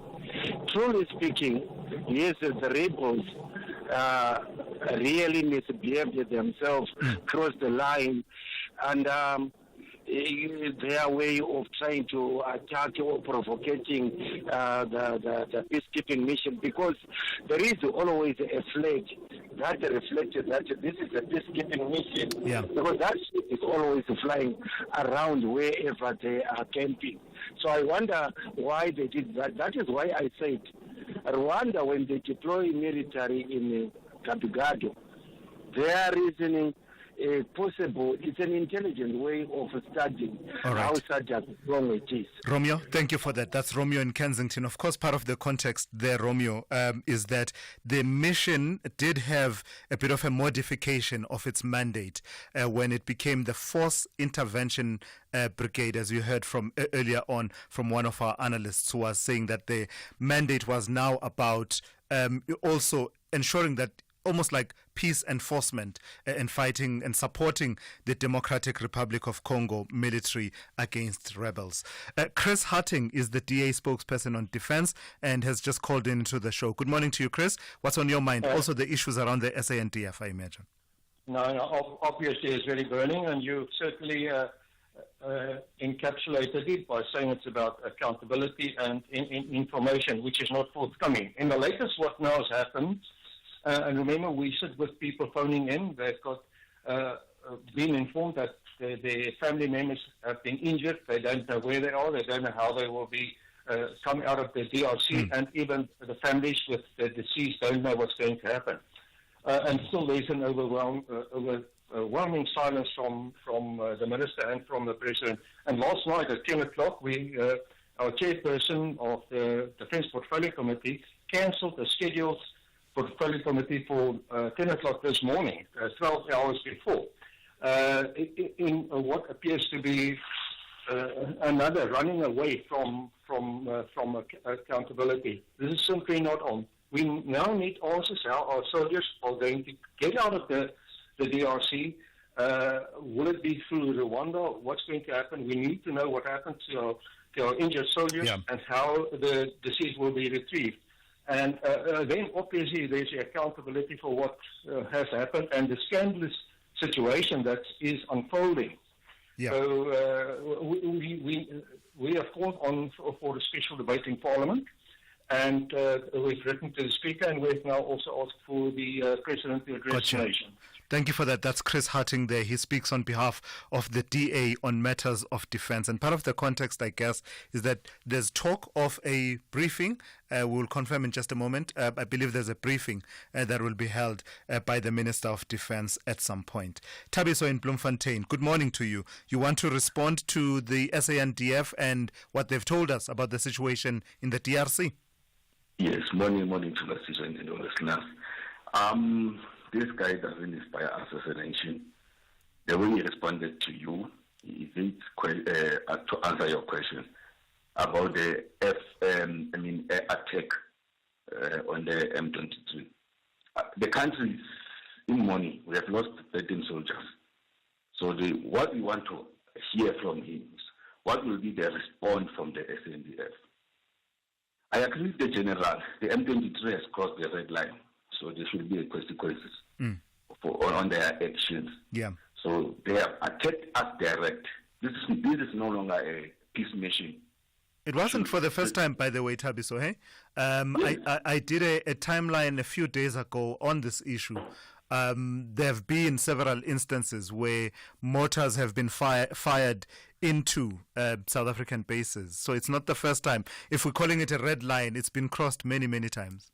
Yes, I think now we should respond in a very harsh way. We have lost 13 soldiers, by the way. So we cannot just keep quiet and say, no, it's a peace mission. They have crossed the red line to Thulasizwe. There should be consequences here. All right. We want response from the SANDF. They should send maybe 2 fighter jets and destroy these guys. They have undermined us really, man. Yeah. All right. Thank you for very that. much. Tabiso in Bloemfontein, they're weighing in on the situation in the DRC and bringing us to 8 a.m. Let's get a news update with N. Musa now. Outsurance will go out of their way to try and save you money on your car insurance. If they can't, ask for 500 Rand. SMS out to 30754. Now that's good news.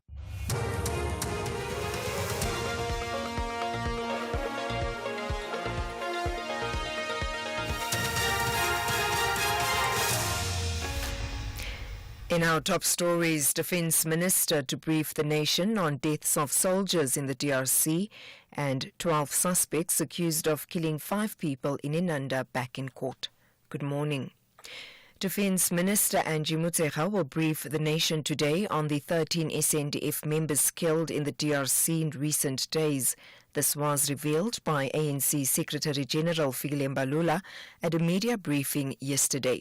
Mbalula declined to respond to questions on the circumstances leading to the soldiers' deaths, including reports that the soldiers involved in UN peacekeeping missions are under-resourced and were forced to surrender to the M23 soldiers in the eastern town of Goma.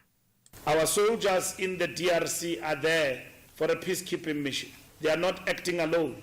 They are acting with others within the realm of the United Nations and the SADC.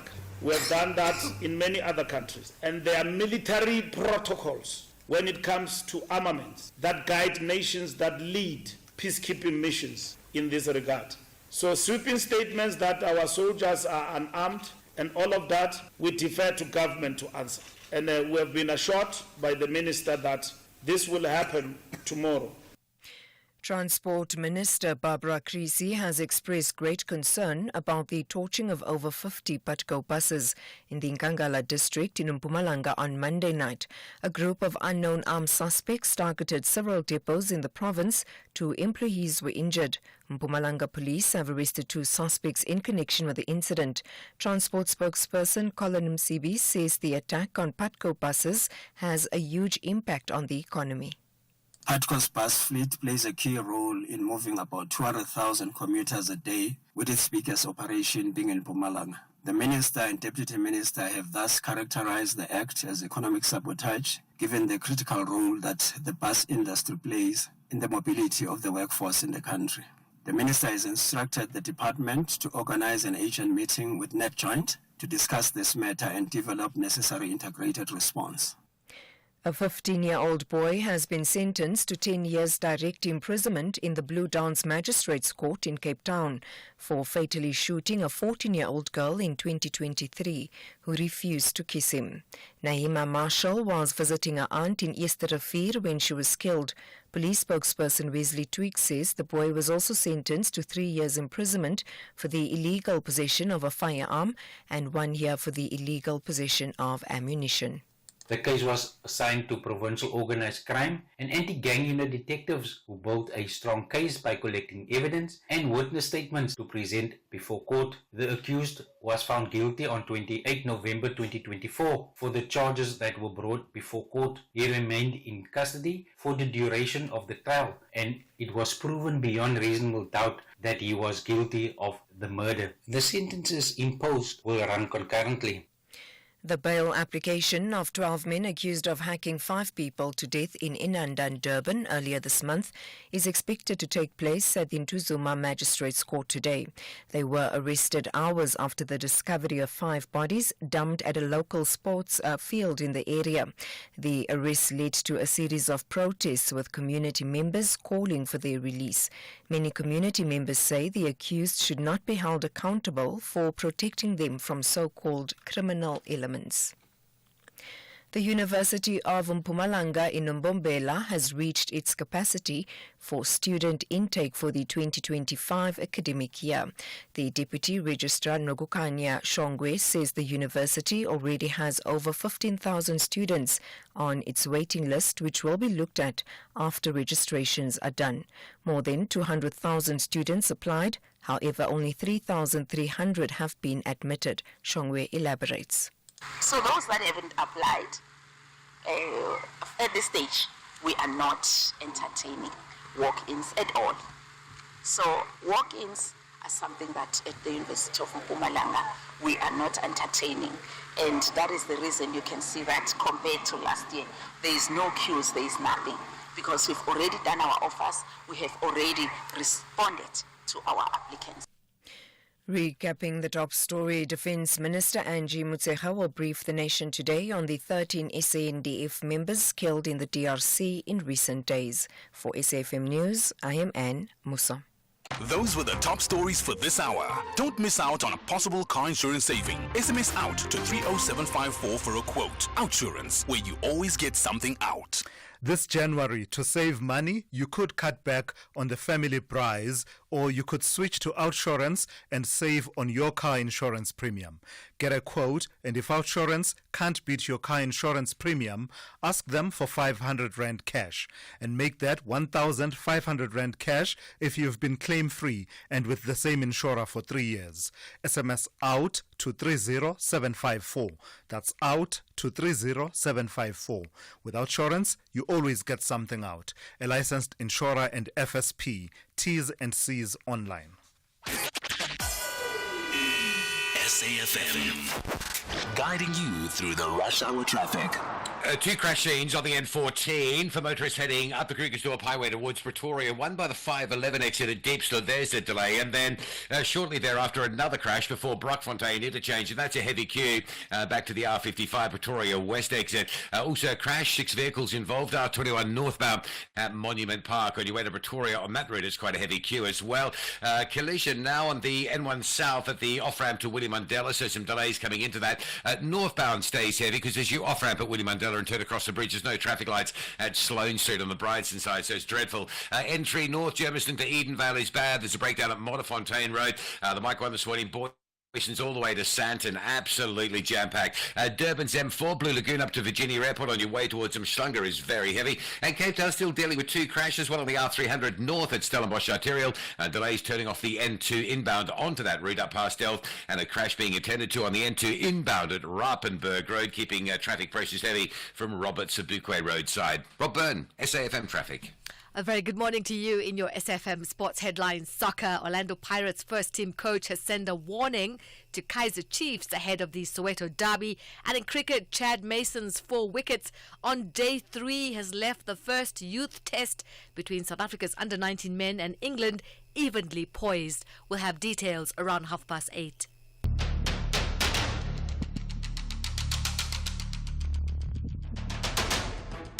The Morning Brief with Thulasizwe Simelane. Weekdays, Monday to Friday, 6 to 9 a.m. The Morning Brief with Thulasizwe Simelane. Weekdays, Monday to Friday, 6 to 9 a.m.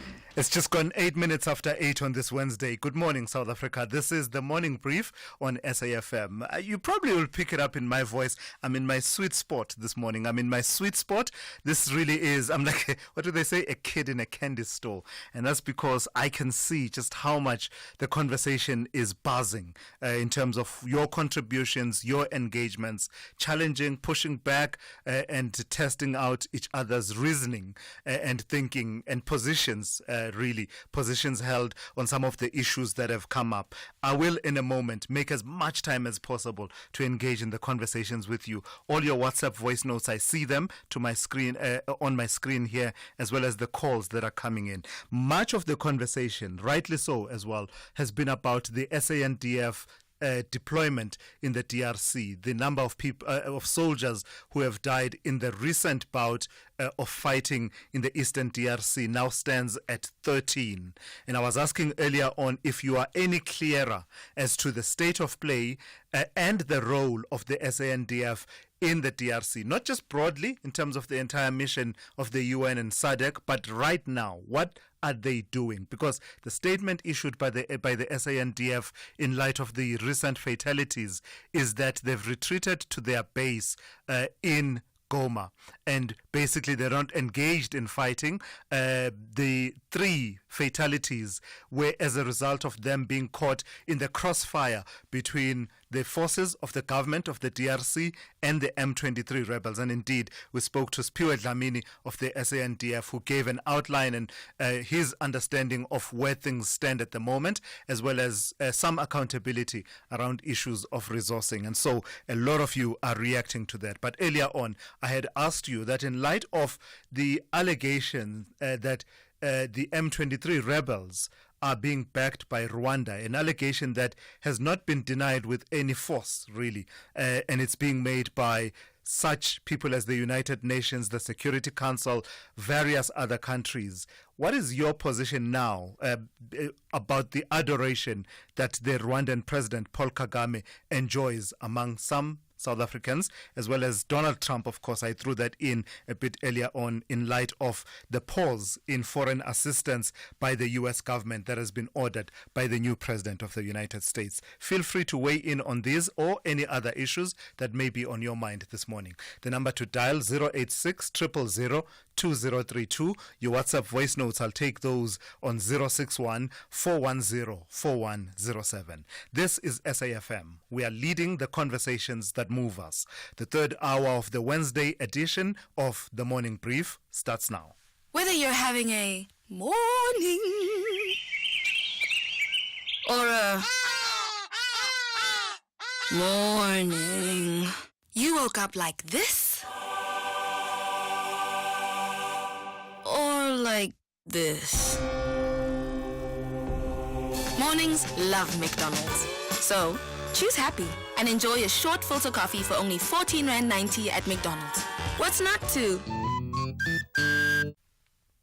This January, to save money, you could piggyback on your friend's streaming service, or you could switch to Outsurance and save on your car insurance premium. Get a quote, and if Outsurance can't beat your car insurance premium, ask them for 500 Rand cash. And make that 1,500 Rand cash if you've been claim-free and with the same insurer for 3 years. SMS OUT to 30754. That's OUT to 30754. With Outsurance, you always get something out. A licensed insurer and FSP. T's and C's online. Call Thulasizwe now, 086 000 2032. All right, let me start with one or two voice notes before I go to the calls. People, it's about time that we need to stand up against this government. We really need to hold Angie and Cyril Ramaphosa accountable for what is happening in this country with our shoulders now. My cousin is also out there, and we are so worried about him. This president, he needs to go. Yeah, strong words there coming through. I mean, that need for accountability. And as you rightly point out, there are many, many families who have relatives serving in the DRC, and a bit more information. And I think Spiwe Dlamini from the SANDF conceded that point, that more communication could be forthcoming from them. Good morning, everybody. Our soldiers are getting killed there in Congo. The foreigners are killing the South Africans in South Africa. So they don't give a damn, bro, who you are. They're doing it here, and they're going to do it in their country. So the best way out of this here, let's us stop intervening with other people's problems and try and sort out our problems. Because you don't solve our problems, you can't solve other people's problems. The rules are simple. No, I appreciate the sentiment, just of course with the caution around saying foreigners are killing people in South Africa. I'm always, as you know, I'm always wary of generalizations. Some foreign nationals commit crimes, including murders in South Africa, but just aside from that caution, nothing detracted and taken from the point that you make. Good morning, Thulasizwe. This is Delphine in Durban. I think Rwanda has tested twice South African capabilities, because first time they did it, SNDF, some casualties. This is the second time where they are testing our capabilities and the power using their tactics. I think South Africa should react on this. Yeah, no, that's a good point to make. I mean, it's happened several times. In fact, I should go back to the timeline that I drew up a few days ago that talked to the instances where the SANDF bases have been attacked by the M23, and you draw the parallels there and the lines, you connect the dots to Rwanda, because that is the allegation that stands, that the M23 are being backed by the Rwandan government. So I will go back. It's happened quite a few times, but of course this is perhaps the most significant of those instances. Let me speak to Itumeleng in Mahikeng. Good morning to you. You want to weigh in on the SANDF this morning?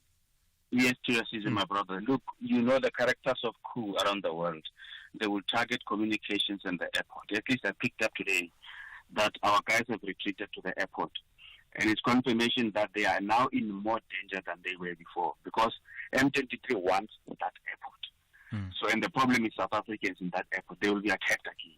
That is number one. Number two, Thulasizwe, there are more retired generals in this country who can lead the defense force. I mean, our Minister of Defense has no clue about the defense force.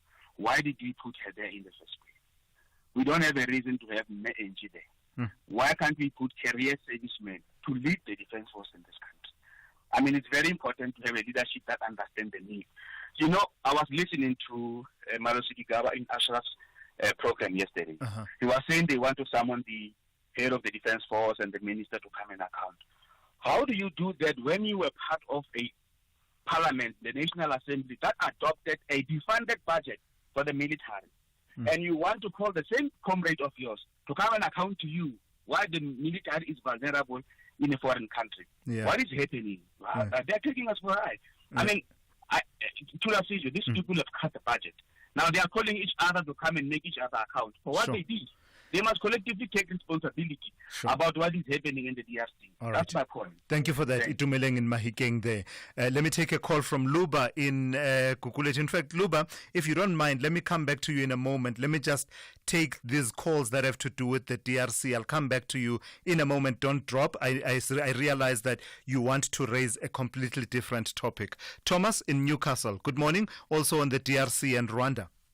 You know, our problem maybe in South Africa, we are not seeing or maybe ignoring the point that South Africa is there on not on a South African nation agenda, so to speak, for a lack of a better way. We are there because we are part of a collective. So South Africa cannot unilaterally, unless of course they want to start a war with Paul. Because if Paul is testing us, the best we should do is maybe pull out, because we're getting no support from the structures that sent us there to begin with, because we're part of the structure. And then if the thing is coming to us in our country or en route to our country, then you know definitely that we are being provoked. Right now there is a veiled thin agenda. If so, I'm saying if so because it hasn't been denied or accepted. That we are being attacked by Paul. And until we get out of the collective setup and we're standing on our own, we can't be asking our president to respond because they are international laws. Thomas, if you don't mind, I will mention that the position of the government of Rwanda is basically, as far as I can read it from what's being written in that region, is that South Africa was wrong to get involved in fighting alongside the forces of the DRC, because they believe that those forces of the DRC have a component of, genocides is the word that is used, that are basically causing instability in that region. So they have, from what is reported in the press in that region, they do have a grievance around South Africa's involvement. So that's Thomas there out in Newcastle. Let me take a call from Bongani in Bilabila. Good morning to you, Bongani, also on the DRC. Yes, morning, Thulasizwe. I want to comment today in the issue of DRC. Yes, it's really a very big problem with the South African troops there. Remember, many years back, during the time of Mobutu Sese Seko as the president, Paul Kagame supported Laurent Kabila, the first Kabila, not Joseph, to oust Mobutu Sese Seko. So they've been involved along in that conflict. These Rwandans, so they know their issue there. So South Africa must not just put soldiers because that war you have been taking along. Remember also Uganda, General Yoweri Museveni. Yes. During the time of the Banyamulenge, when Kabila ousted Mobutu Sese Seko, he, Paul Kagame, supported Laurent Kabila because those Tutsis, they were a paramilitary group in Rwanda. So now, after Laurent Kabila outed Mobutu Sese Seko, he made sure that he will employ those paramilitaries because there's no work there in Rwanda. This thing, we know it. Some people, they don't know about that. I'm from Zimbabwe, but I know the issue that Zimbabwe was involved in that war and with Namibia also and Angola. But that war did not end because Laurent Kabila, when he came to power, he didn't give those Tutsi the job to work there. And then that's why that war is still continuing. All right, Bongani. Even yes, sir. Yeah, let's leave it there. Thank you for that. That's Bongani in Bila there. Let me take a quick break. I'll continue taking your calls. And Luba, I promise, when I come back from the break, you are first up. We've upgraded. Our new GIS-linked national address database lets us connect with you better than ever before. By visualizing licensed and unlicensed households nationwide, we can ensure timely communication. Our payment reminders are a crucial tool to help you stay compliant and avoid penalties, empowering you to take proactive steps. Efficient electronic communication helps us collect fees seamlessly, bolstering the SABC's mandate in line with Section 27 of the Broadcasting Act. TV licenses. Pay yours. Make a difference. With Outsurance Essential, you could start your new year with insurance savings on your older car. With Outsurance Essential, accident claims are paid in cash, so you can choose the panel beater you want to use. You can even top it up with motor warranty, which covers you for mechanical or electrical breakdowns. Get saving with Outsurance Essential for unfinanced cars older than 5 years and valued at less than 130,000 rand. SMS CAR to 43187. That's CAR to 43187. Licensed insurer and FSP. T's, C's and information online. Call Thulasizwe now. 086 000 2032.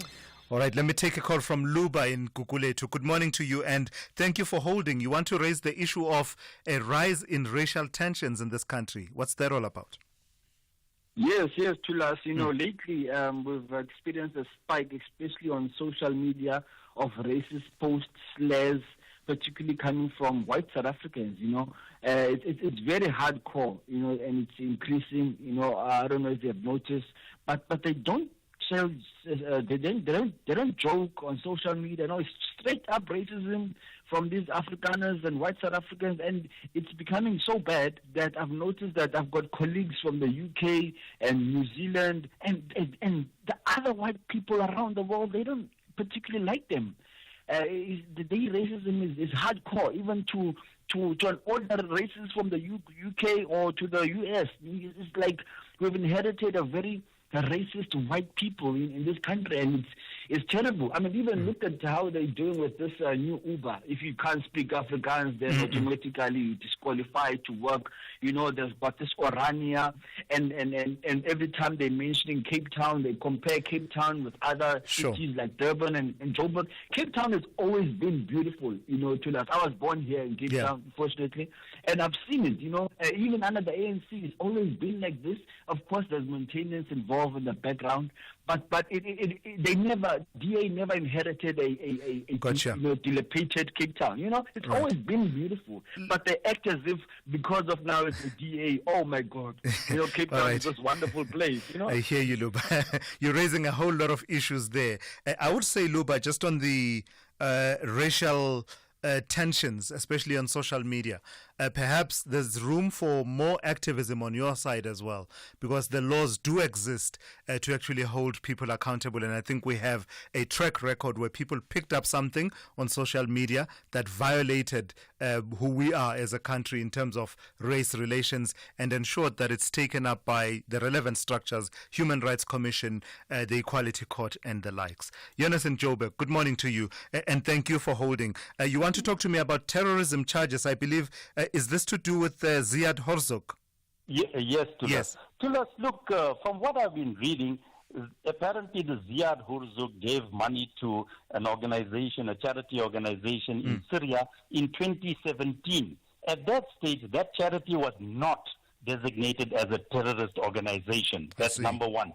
Now, the point is, why is it that after 8 years, 7 or 8 years, these charges have, and I mean, the guy gets arrested now? Is it now to appease the Americans or something else?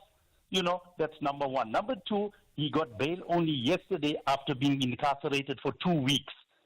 The amount he gave was 11,500. He's out on 30,000 rands bail with strict conditions. And the NPA has said that they are now charging him under the Foreign Military Act or whatever. Now, here's the thing, Tulas. Under the Foreign Military Assistance Act, you know, MPs in Parliament, including the MP Nazir Paulson from the EFF, has raised it with the minister and has laid charges against Aaron Bayhek. Aaron Bayhek is from Sandton, ex-King David School student who openly was with the sniper unit in Israel, where they admitted killing over 100 people in cold blood.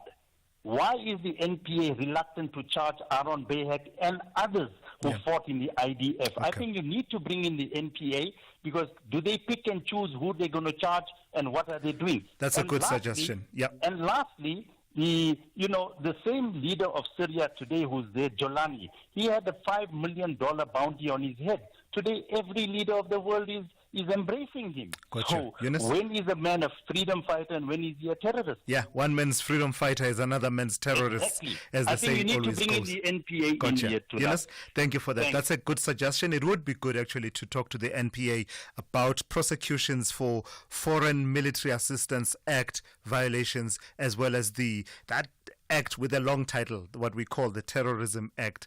That's actually not a bad idea. We should, over the days, see if we can bring them to talk to us about that. Michael in Durban, good morning to you. You want to talk to me about the DRC this morning? Yes, good morning. Good morning.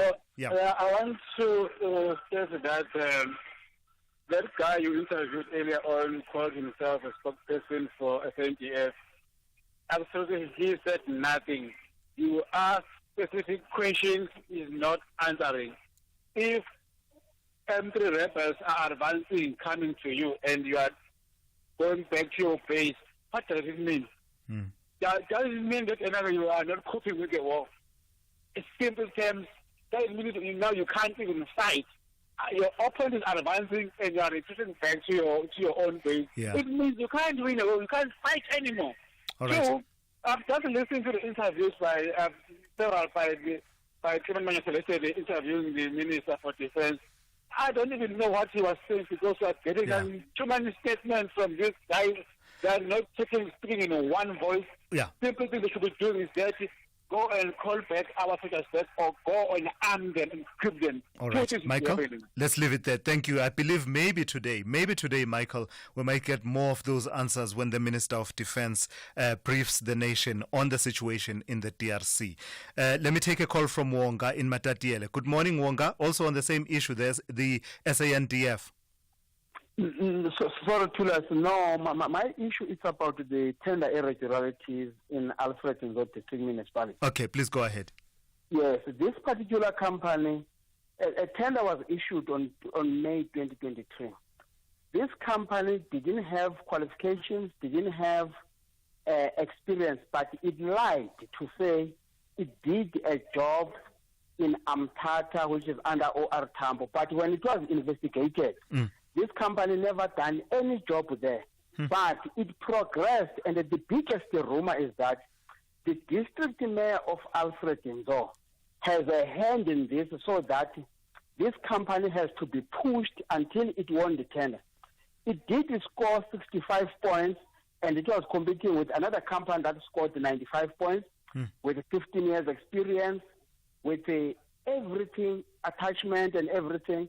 But that company that scored 94 points never won. But this one, whereby there's this rumor that the mayor has managed to be a mouthpiece for it at the 64 points that has scored, but it ended up won a 50 million rand tender. So I don't know when and how the Honorable Minister Hlabisa will visit Alfred Nzo District Municipality. Yeah. Corruption is rife there. Wonga, but the thank biggest surprise of them all, he came in Matatiela to come to Imiditi, Yamakwala, but he never came to visit the district of Alfred Nzo under this corruption that is right there. So there's a challenge there for you, Minister Velenkosini Hlabisa, coming through from Wonga there. You should be paying more attention to issues of governance at the Alfred Nzo District Municipality, particularly as they relate to tender irregularities, alleged tender irregularities. And I suppose the challenge applies equally to all the other, institutions, your auditor generals, your public protector, etc. You heard there what Wonga is saying. It's almost like when the police say, when they say we've given you leads, do what police do, go and investigate. 8:30, let's check in with N. Musa with the latest news headlines. Good morning. Thanks to us in the headlines. Treatment Action Campaign says more than 20,000 South African healthcare workers face potential job losses following the US government cuts to aid funding for international development. A 15-year-old boy has been sentenced to 10 years direct imprisonment in the Blue Downs Magistrates Court in Cape Town for fatally shooting a 14-year-old girl in 2023 who refused to kiss him. And SADC will convene a summit in Harare tomorrow. The summit will discuss the current situation in the DRC. I'll have details on these and other stories at 9. SAFM, guiding you through the rush hour traffic. Busy around some incidents, and then one north in Joburg, crash before Winnie Mandela, delays back to Beyers Nordia. Also, if you're going out of Randburg on Republic Road to Winnie Mandela, I'm trying to get through to Sandton, there's a crash there. That's quite a big delay, leaving the Ferndale area this morning. Also, breakdown on the N3 north at Modderfontein Road. Traffic remains heavy from Germiston via Galuli's N12 and R24 is still backed up into that interchange. So try and squeeze into the N3 to run north. Crash on Pretoria's Esky and Pathleli at Vanderhof. There's a big delay coming off the Montpellier Highway from Bremer Street, queuing all the way down to Esky and then past Putco down towards that sea. 6-vehicle pile-up on the R21 north at Monument Park, causing delays for Pretoria-bound traffic, and the N14 Krugersdorp Highway. That crash before the N1 Brockfontein interchange, pushing a queue back to the R55 Pretoria West exit. Durban, inbound on the N3, a crash at Pavilion, delays from Paradise Valley. Collision on the M4 at Virginia Airport. Now, that's a heavy queue, both Schlagerbound and Durban-bound, both ways on the route first under pressure. And Cape Town, that crash that we've been detailing on the R300 running north at Stellenbosch Arterial, taking forever to clear. Traffic remains heavy with a queue back to the M2 inbound on-ramp to the R300. Rob Byrne, SAFM Traffic. This is SAFM Sport with Zai Khan. Good morning to you once again, Zai. So if recent history of the Soweto Derby is anything to go by, Pirates look good on paper, but I don't know. It's a different ball game each time these two teams meet. So I don't know. Does history count for anything? What is the bench at Pirates saying? Well, Pirates, nice. They've got 3 straight wins, but history in a Soweto Derby, you know this, Thulas. Your past means nothing. Yeah.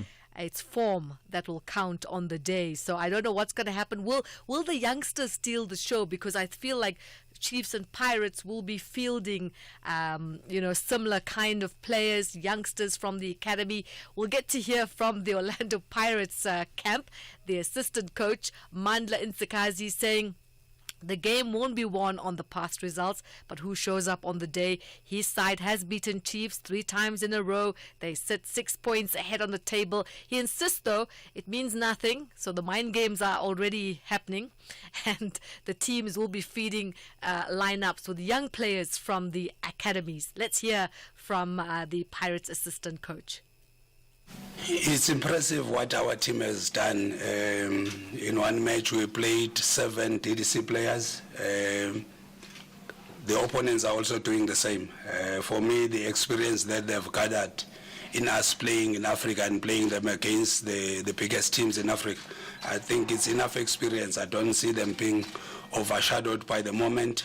We believe in them, the coach trusts them. If given an opportunity, I'm sure they will perform. Let's go to cricket, and we've got Chad Mason's 4 wickets on day 3. Left the first youth test between South Africa's under-19 men and England evenly poised, and that's all happening in Stellenbosch. The medium pacer grabbed 4 wickets of 97 in 26 overs as England reached stumps on 275 for 8, which was a lead of 255 with a day to play. Now, earlier, the South Africans managed to take a 20-run first innings lead, and that was thanks to good resistance by Nkomani Mokoena on 29 and Raik Daniels on 30, who added 47 together for the 9th wicket. Rugby, the Blitzboks have been drawn in a challenging group that includes Southern Hemisphere rivals New Zealand and Australia for the Vancouver Sevens at the end of February. South Africa will tackle their foes along with Ireland in Pool B in Canada's BC Place from the 21st to the 23rd of February. South Africa currently sit 4th on the log, 4 points behind the leaders Fiji. Athletics now, a spectator has been killed after he was accidentally struck by a hammer thrown by an athlete at a high school indoor athletics event in the United States. The incident occurred during the competition at the University of Colorado Springs campus. The man who died was named by the El Paso County Coroner's Office as Wade Langston. He was the father of one of her competitor, and he died while shielding his wife and son from the hammer, which can weigh up to 7.26 kgs. And finally, netball. The baby Proteas coach Precious Mtembu is proud of the team after winning the Margaret Beckford Sunshine Series against Jamaica. The Proteas dominated over the Caribbean side with an impressive clean sweep in the 3-day tournament at the National Sports Centre in Kingston. Mtembu says the experience from some of the international varsity sports tournaments has taught the girls more about high intensity. I think the special thing about these girls is, the leadership they have within themselves. We have a bunch of girls who've played TNR, who've played the Varsity Cup, and so they understand when you speak about high intensity and, being as a group and being united and listening. I think that's what important for them to listen to us as coaches, Pums and myself. I think the respect they gave us just made our life a lot easy. And that's your morning brief sport. There'll be more at 12:30 with John Herika. I'm Zai Khan. The Business Update on SAFM. All right, let's turn now to Odwa Magwenchu, Portfolio Manager at Momentum Securities. Good morning to you once again, Odwa. So let's start with a preview of some of the economic events that will move the needle today. Yes, so today is a big one economically. It's the Fed interest rate decision, which is at 9 p.m. local time, where we are forecasting that it should remain mute, but we'll see it at that time. So that's going to set the tone for the year in terms of interest rates in the United States. And then also looking at earning results, what do we expect today? So today is the big one. Today we're expecting Microsoft, Meta, Alibaba, and Tesla. And what we're expecting, firstly, with Microsoft is they have is the cloud computing in terms of how everything works out in that front, and if the business is still growing in that space. Also, remember Microsoft is one of the biggest investors in OpenAI, so that is also going to come into play to see a bigger picture in terms of what's happening in that business. We have Meta as well. Meta, Facebook, obviously. What we're anticipating they did say they're going to invest $60 billion this year on infrastructure for AI. Now, with what's happened this week, that could be a waste of money. Only time will tell. And Alibaba this morning mentioned that they have got a better AI model, better than DeepSeek, which has just made such chaos in the markets, and they're also releasing today. So that's going to be quite eventful. And lastly, Tesla. Tesla just recently had to recall 1.2 million Teslas in China, and Elon promised that they will be up in terms of revenue 30% this year.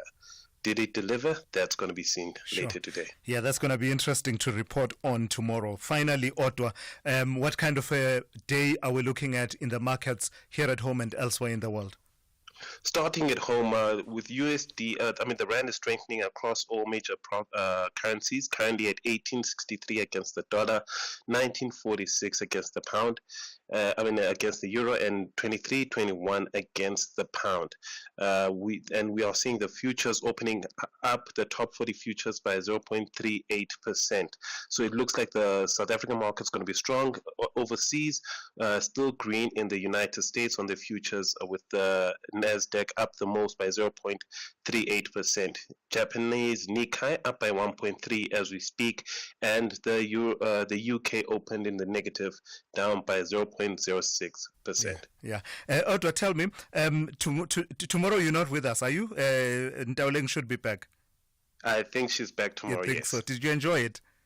Very much so. Thank you very much for having me. We absolutely enjoyed having you. Don't be a stranger. In fact, if I had one of those ceremonial swords, I would be knighting you and saying, we now knight the Otwa Makwenchu to be a good friend of the show. Don't be a stranger. Thank you so much. No problem. That's Otwa Makwenchu, the portfolio manager at Momentum Securities. He's been standing in for Ntauleng Lechela over the last few days here on the Morning Brief. At Business Outsurance, ensuring your business is our business. Switch to Business Outsurance today, and you could get a massive 20% discount on your business insurance premium. Get affordable cover to protect your business against everyday risks. Get the best business insurance at the best price for your business. SMS quote to 43328. That's quote to 43328 to switch and save today. Licensed insurer and FSP. TCs and information online. Fly Sapphire is proud to share that we've been named the most on-time airline in Africa and the Middle East for a second year in a row. This award by Cirium, the world's leader in aviation analytics, is proof of how important your time is to us and how we genuinely care about getting you to your destinations and loved ones on time, every time. Because each second saved is a moment gained, and we strive to keep making every moment count. Fly Sapphire, for the love of flying. Across South Africa, online and on radio. SAFM, let's talk. 18 minutes to 9. Let's turn to this story now. Debate has raged on and continues to do so since President Cyril Ramaphosa signed the expropriation bill into law last week. The new law allows government to expropriate property, including but not limited to land, in the public interest and for a public purpose.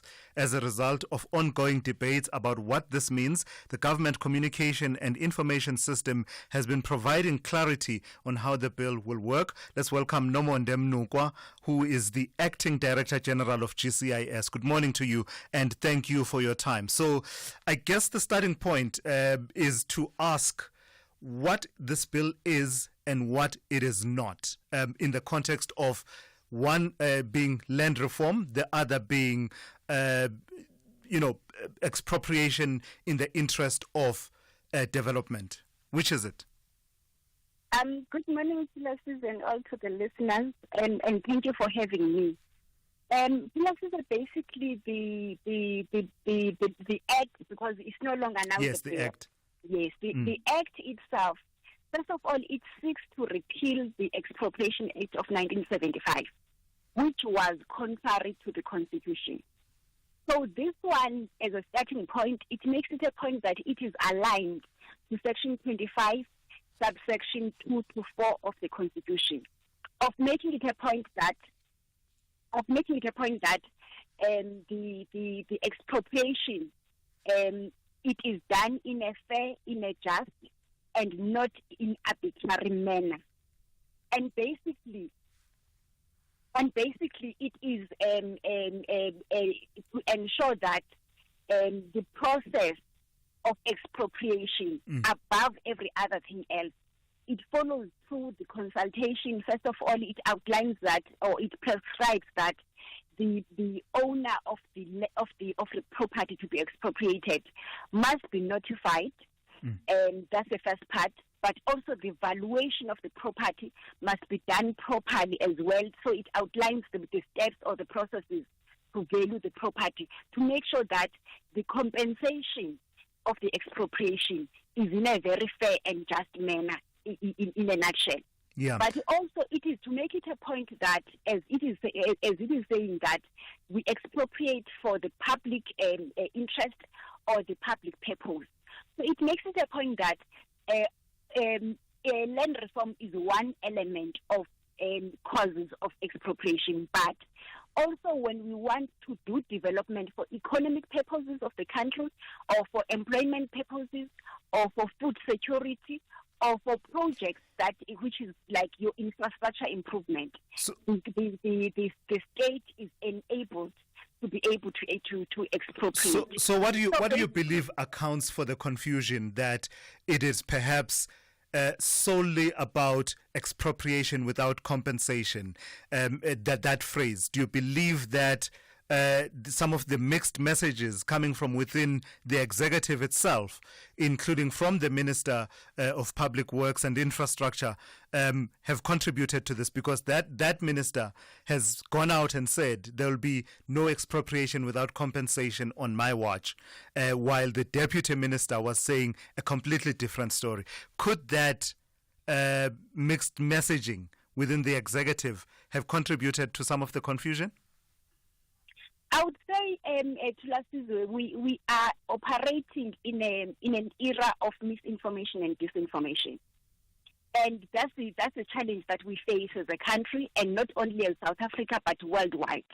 But the most important part is that the majority of the Act itself, it talks about expropriation with compensation. The only element of not with compensation is applicable only on three areas. The first one is when the land is not being utilized, or the buildings are dilapidated, or the third part is when the property itself was procured or was acquired through government subsidies.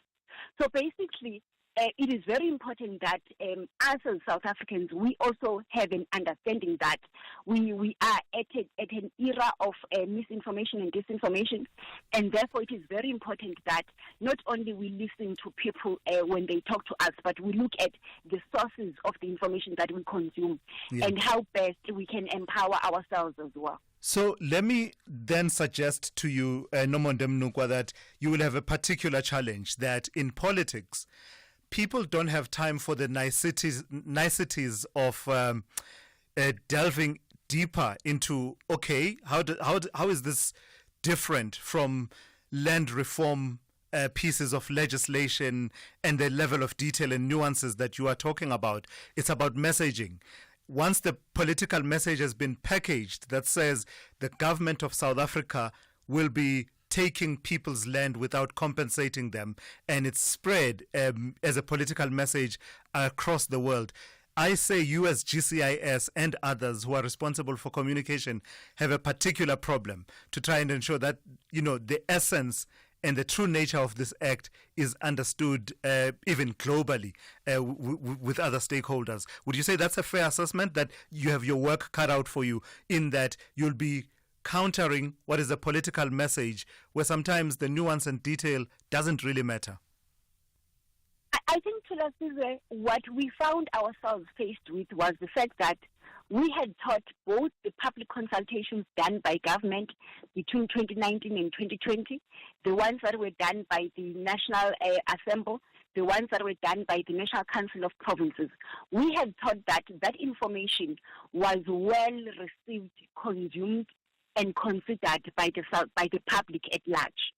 And hence, during all those three consultations done by the two arms of state, we had thought that the South Africans have got the right information.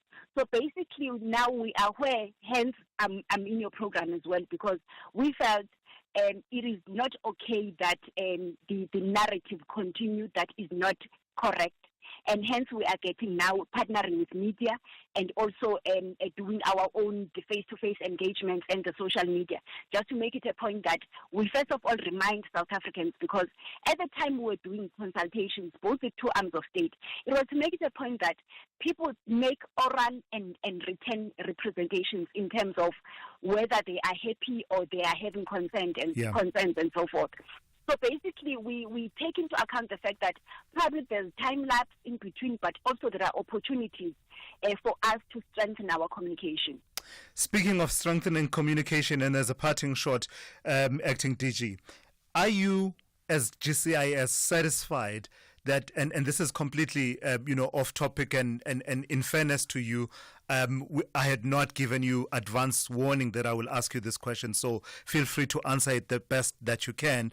But as the agency responsible for government communication, are you satisfied with the level of transparency and communication from government and its various agencies, such as the SANDF, around the issue and what's playing out in the DRC, where we have such a vested interest in that we have our troops there? A statement every other day, is that sufficient in a situation like this? I would say even in developed countries, communication will never be sufficient, because as people we developed, and particularly in South Africa, our democracy is maturing as well, but also the sources where we consume communication are increasing every day. So obviously there will always be a need for us to make sure that we optimize every platform that we have access to make sure that the public consume the correct and the on-time information. All right. Thank you for that, Nomonde Mnukwa. And as I said, I had not prepped you ahead to say I will ask you this question. Nomonde Mnukwa is the Acting Director General of the Government Communication and Information System. SAFM, guiding you through the rush hour traffic. Start with a check on the routes going into Pretoria this morning, because they have been disrupted. There's this collision on the N14, the Krugersdorp Highway, before the N1 Brockfontein interchange, and that stays heavy with a queue back towards the R55 Pretoria and West exit. So if you exited the R55, hit some alternative routes and get through quicker. Also, crash on SK and Pathleri at Vaderhof, very heavy coming through from Pretoria North, and the Mopani Highway backed up trying to join into SK and Pathleri as well. The N1 going north, a crash at Winnie Mandela, so delays up from Randburg to Fourways. Also, if you're coming out of Randburg on Republic Road, a crash at Winnie Mandela, and that's a heavy queue leaving the Ferndale area. The Mike 1 from around about Houghton Drive, Parktown area, all the way through to Grayston Drive is super heavy delays there as well. Durban, the M4, there's been not one but two collision scenes this morning near Virginia Airport. The traffic remains heavy both north and southbound to Umhlanga or from Umhlanga into those scenes. The M3 inbound, a crash at Pavilion Mall, still backlogging traffic coming through from the M13 Paradise Valley interchange. And Cape Town, a fatal pedestrian collision on the R300 northbound before Stellenbosch Arterial Road. That traffic remains heavy. Queues from the N2, and it looks like the Optic roadworks have gone in already on the N2 inbound at Khayelitsha between Spine Road and Mew Way. It would appear one lane is open, and that traffic is backlogging pretty quickly. You can face an average of about 15 to 20 minute delays through that work zone coming into Cape Town until about 4 p.m. this afternoon. Rob Byrne, SAFM Traffic.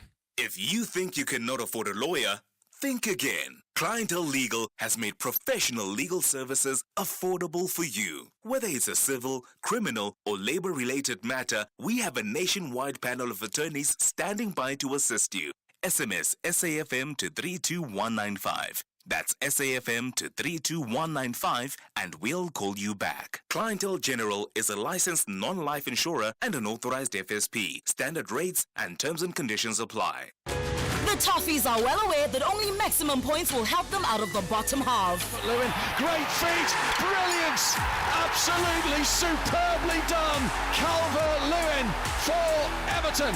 Meanwhile, the Foxes believe they are in dire need of victory to run away from trouble. It's Jordan Ayew, back in goal. Jordan Ayew has scored for Leicester City, and those Leicester fans are celebrating wildly. This is the Premier League. Experience the superb contest, Everton FC versus Leicester City FC, on Saturday 1 February at 4:30 p.m. live on SABC3. Also available at your fingertips on SABC Plus. Proudly brought to you by SABC Sport.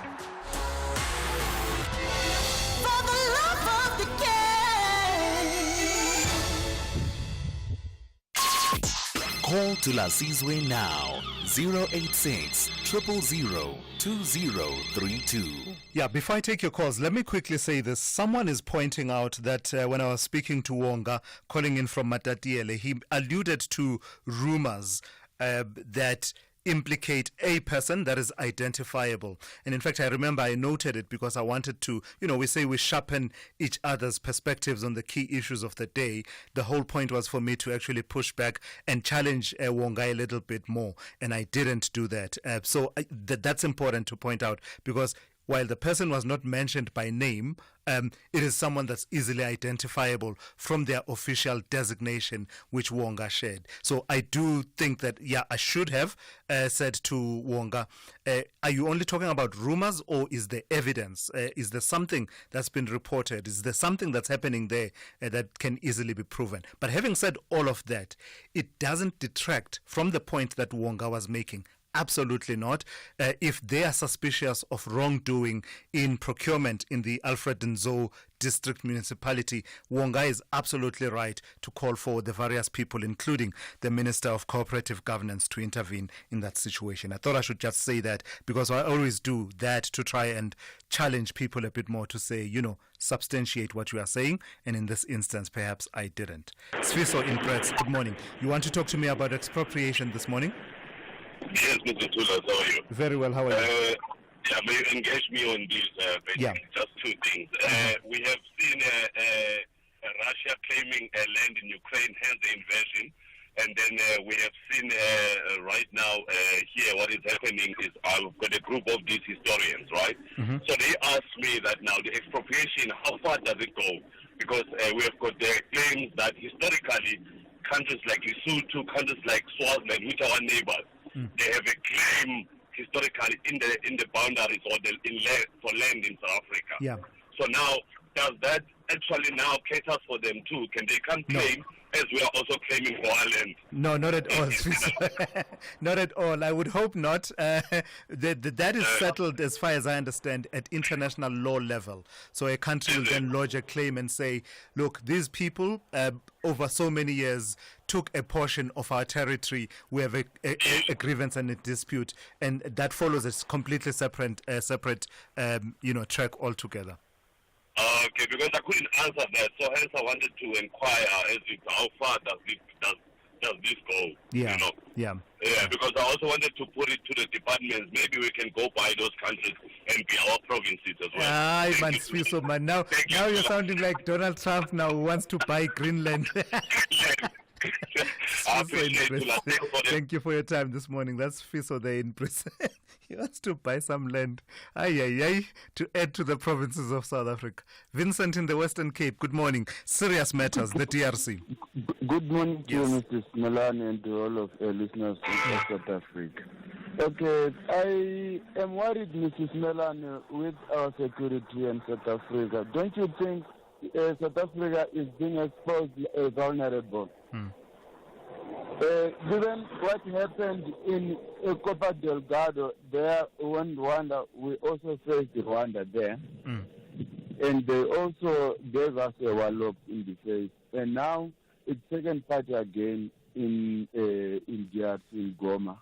They are also doing the same. So don't you think that they'll just look and see South Africa as that not strong, like General was saying?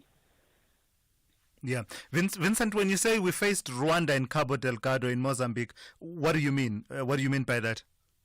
Okay. There are some South African troops that were also deployed in Mozambique there. And there were also Rwanda troops as well.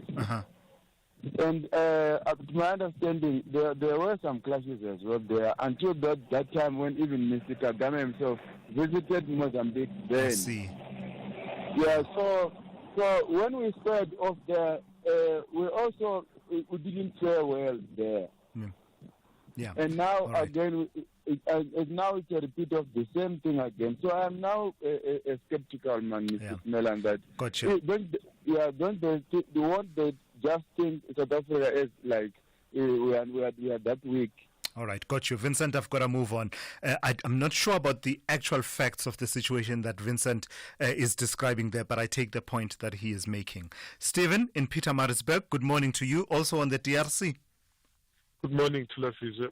My view is a bit controversial. Okay, go ahead. Let's hear you. I think that Mr. Paul Kagame of Rwanda, by funding the M23 rebels, is using them as a proxy to wage war on South Africa, and I think the South Africans should reply.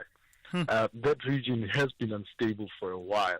We should have, by rights, have more of a presence in those two countries and possibly put them under administration until they become stable. So you think it's a proxy war against South Africa? It's a proxy war definitely against South Africa. Sure. Interesting take there, Stephen. Thank you for that.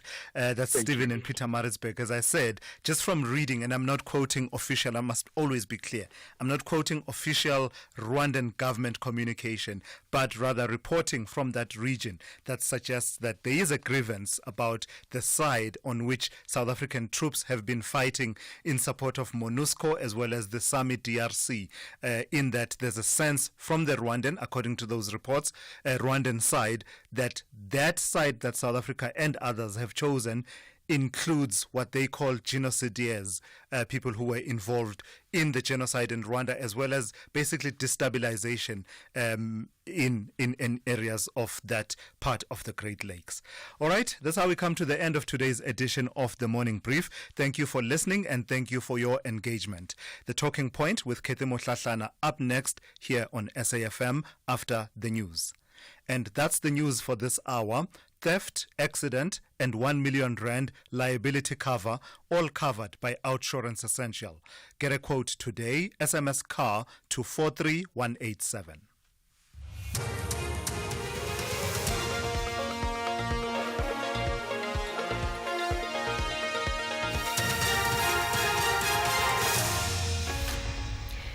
In our top stories, over 20,000 healthcare workers face potential job losses, and SADC to discuss the situation in the DRC. Good morning. Treatment Action Campaign says more than 20,000 South African healthcare workers face potential job losses following the U.S. government cuts to aid funding for international development. The community-led HIV and TB organization says U.S. President Donald Trump's administration cut ties with the NPOs after providing over 6.5 billion rand in aid in the fight against HIV, TB and other diseases. Treatment Action Campaign Director Mark Haywood says work has already stopped at their branches. I think behind the scenes the National Department of Health is doing things. Unfortunately, the National Department of Health hasn't yet issued a statement about this. The national government hasn't issued a statement about this, which is unfortunate, I think, because it's just leaving a lot of people not knowing what is going on. I plead that today the National Department says something and that it gives people some certainty and some relief that their HIV treatment services are going to continue, but also the people who are employed through these programs are going to continue to be employed, perhaps through funding from the government. A 15-year-old boy has been sentenced to 10 years direct imprisonment in the Blue Downs Magistrates Court in Cape Town for fatally shooting a 14-year-old girl in 2023 who refused to kiss him. Naima Marshall was visiting her aunt in Eerste Rivier when she was killed. Police spokesperson Wesley Twig says the boy was also sentenced to 3 years imprisonment for the illegal possession of a firearm and 1 year for the illegal possession of ammunition. The case was assigned to Provincial Organised Crime and Anti-Gang Unit detectives who built a strong case by collecting evidence and witness statements to present before court. The accused was found guilty on 28 November 2024 for the charges that were brought before court. He remained in custody for the duration of the trial, and it was proven beyond reasonable doubt that he was guilty of the murder. The sentences imposed will run concurrently. Northern Cape Police have arrested 2 alleged copper thieves through the assistance of local farmers and Transnet Security. 2 more suspects evaded arrest and are still on the run. The arrested duo are expected to appear in the Victoria Magistrates Court soon. Police spokesperson Sergio Kok. The police followed up on information about copper theft that was in progress on a guest farm near Three Sisters. The police pounced on the 4 suspects while in act of stealing the copper worth approximately 60,000 rand and managed to arrest 2 of the males. The other 2 male suspects fled from the scene into the veld and are still at large. The 2 arrested male suspects are aged 25 and 31 years old respectively and are also foreign nationals from the same country. Suspects are expected to appear in the Victoria West Magistrates Court soon on charges of tampering with essential infrastructure. SADC will convene an extraordinary summit in Harare, Zimbabwe tomorrow. The summit will focus on the current situation in the DRC. This comes after the SADC forces were attacked in the eastern part of the country. Sophie Mukwena reports. The African Union Peace and Security Council has condemned the attacks and has called for ceasefire.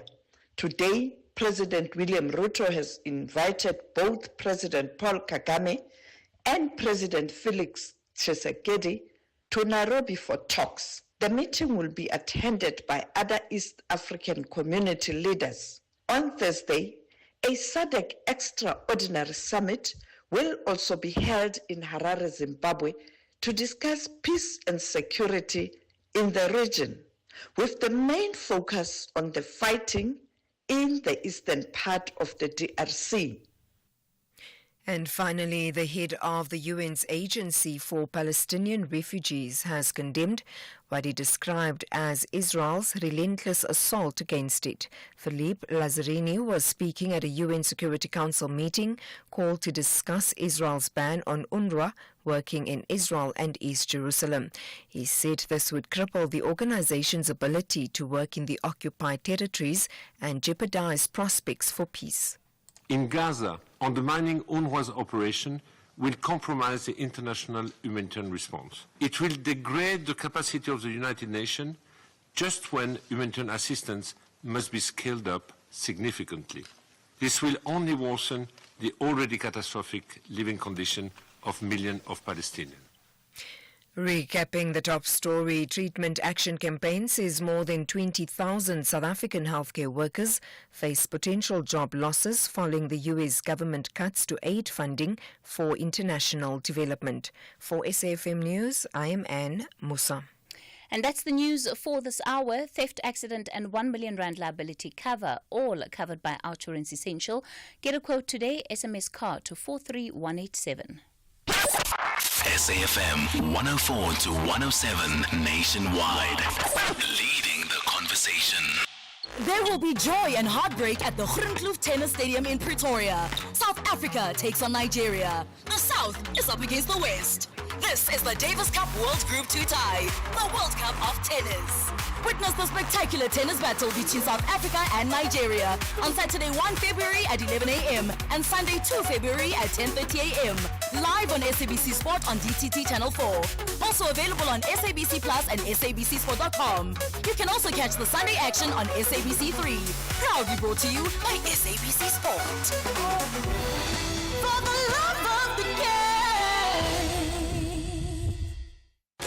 The Toffees are well aware that only maximum points will help them out of the bottom half. Lewin, great feet, brilliance, absolutely superbly done. Calvert-Lewin for Everton. Meanwhile, the Foxes believe they are in dire need of victory to run away from trouble. It's Jordan Ayew, back in goal. Jordan Ayew scored for Leicester City, and those Leicester fans are celebrating wildly. This is the Premier League. Experience the superb contest, Everton FC versus Leicester City FC, on Saturday 1 February at 4:30 p.m. live on SABC 3. Also available at your fingertips on SABC Plus. Proudly brought to you by SABC Sport. For the love of the game.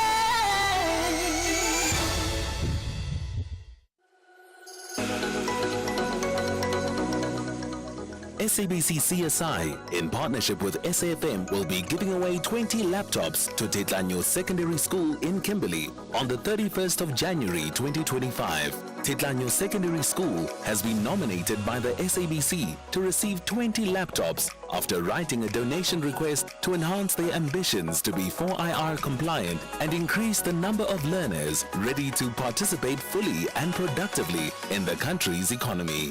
Tune in to SAFM on the 31st of January and listen to The Talking Point, broadcasting live from the Titlanyo Secondary School. SAFM, leading the conversations that move us.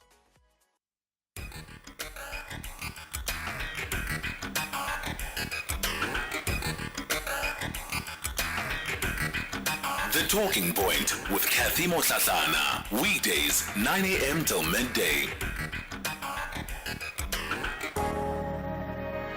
My brother, when he was describing us 4 sisters, said he wouldn't marry my younger sister. He wouldn't marry my twin sister. He wouldn't marry me because I'd every day wake up and say, we can do better. So that was confirmation that I've got this in me to inspire people. My big brother, however, had experienced my judgment. When he messed up, I withheld my love from him. And I knew that that judgment would stand in my way.